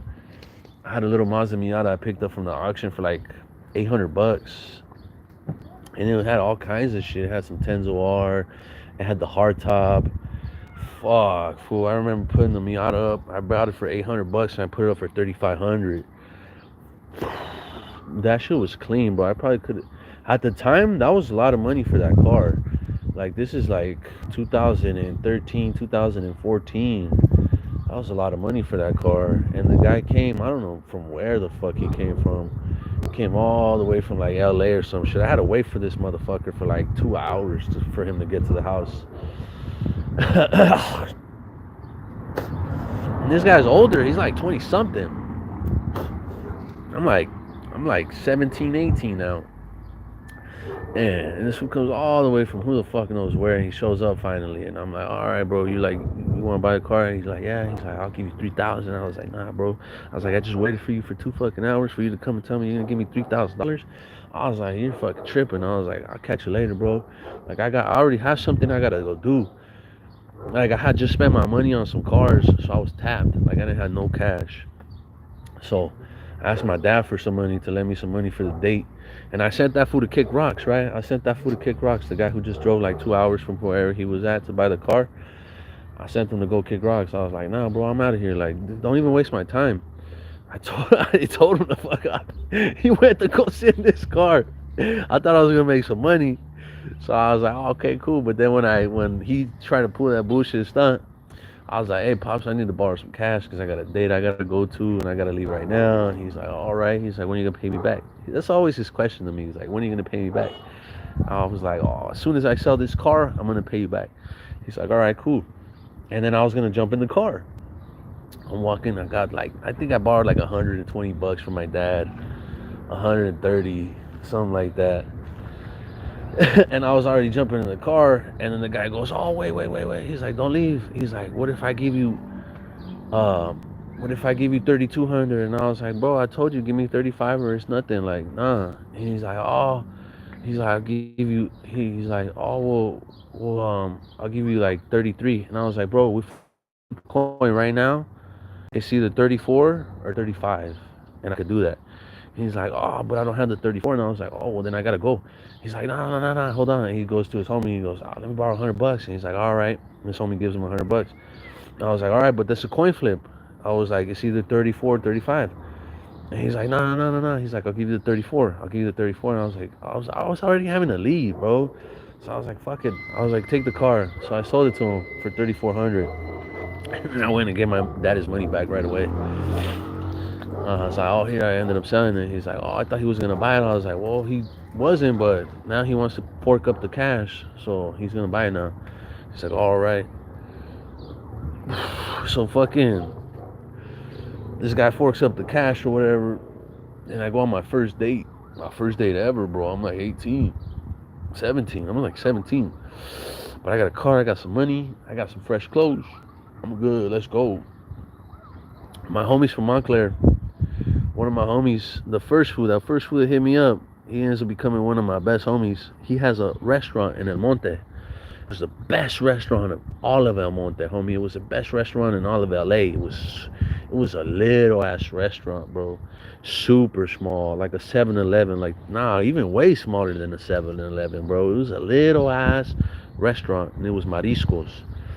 And the homie would always claim like, oh, at my restaurant we make the best fish tacos and the best shrimp tacos ever, and it's gonna be the best mariscos you ever had. And you like mariscos, bro? And I was like, I fucking love mariscos. He's like, you gotta go to my restaurant one day. He's like, and then yeah, he did. He was not capping, bro. There was no cap in his rap. They would make the best fish taco and the best shrimp taco in all of fucking LA, and it was the best fucking $5 you can even spend. For $5, you're gonna get one taco, but it's gonna fucking make like three tacos or two really fucking fat tacos, and it's the best fucking seafood that you can eat in all of LA. And they closed because they got sued because the gate that they would put down to block the counter, the little order window at night, it fucking fell on a customer and they got sued and they had to close that shit. But I kid you not, if that fool went back to making that fucking restaurant and making the food the way he did, he would be number one in all of LA. Cause bro, his fish taco was better than the fucking fish taco and shrimp tacos that I went all the way down to Ensenada to try. His was better than that, bro. The best. And I've been waiting to talk to that fool to tell him you need to go back to doing that, bro, because you got something there, dog. That's a fucking recipe right there for you guys. That's something that's gonna take you very far. He worked in that restaurant since he was a kid, bro, until basically they had to close it down for that. But my first date, I take my lady there. I took her there. I went. I pulled up to her house. I remember the first time I saw her. Like, this is the first time we ever seen each other. We just talked through text, through Twitter. Like, we had never really seen each other in person except other than pictures. And like, I pulled up on her, and it was cool. Like, I thought she was very beautiful.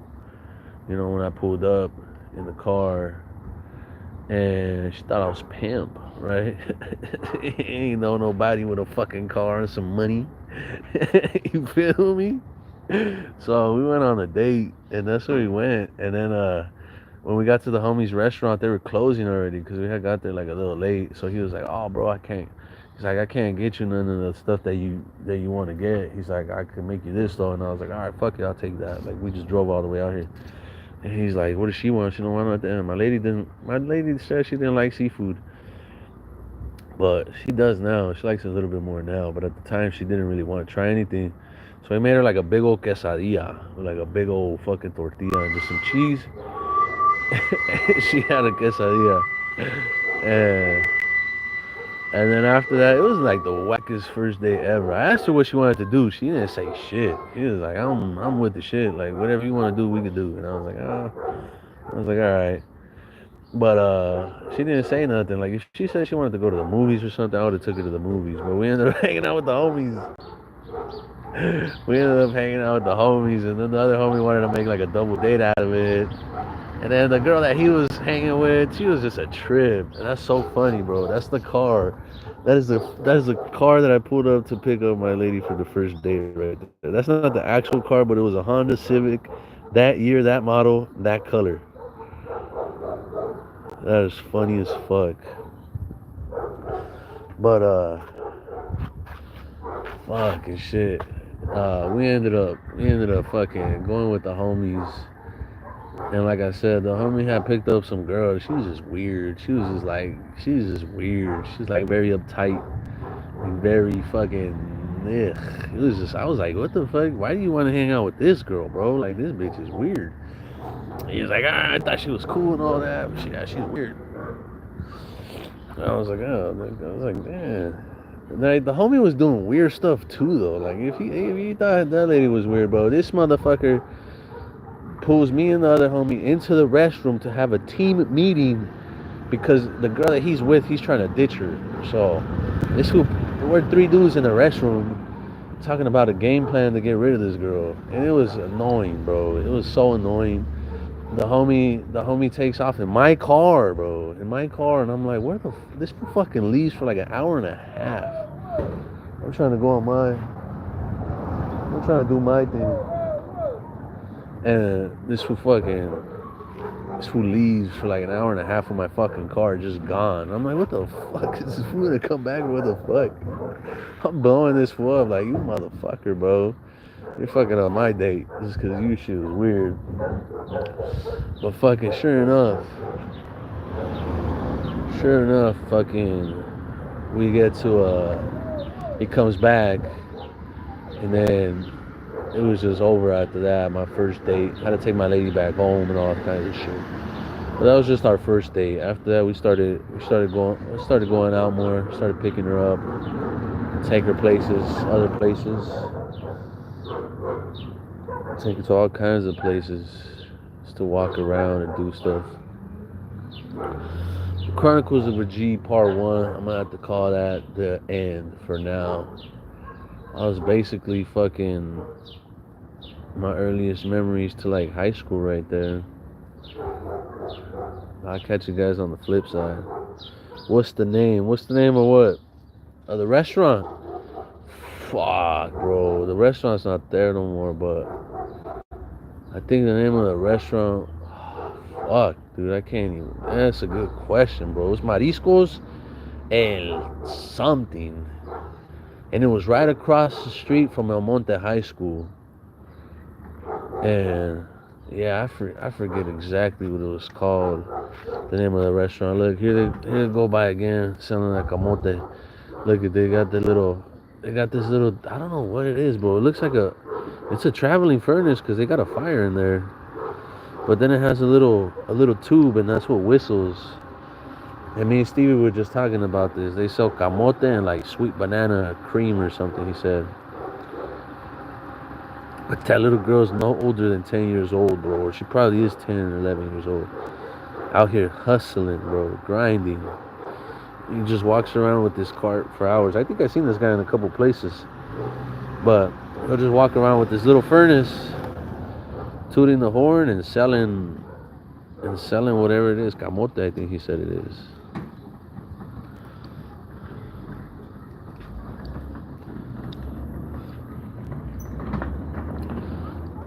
But yeah, that's it, guys. My phone's on 5%. I've been here on 3 hours just fucking talking. Catch you guys on the flip side. Peace.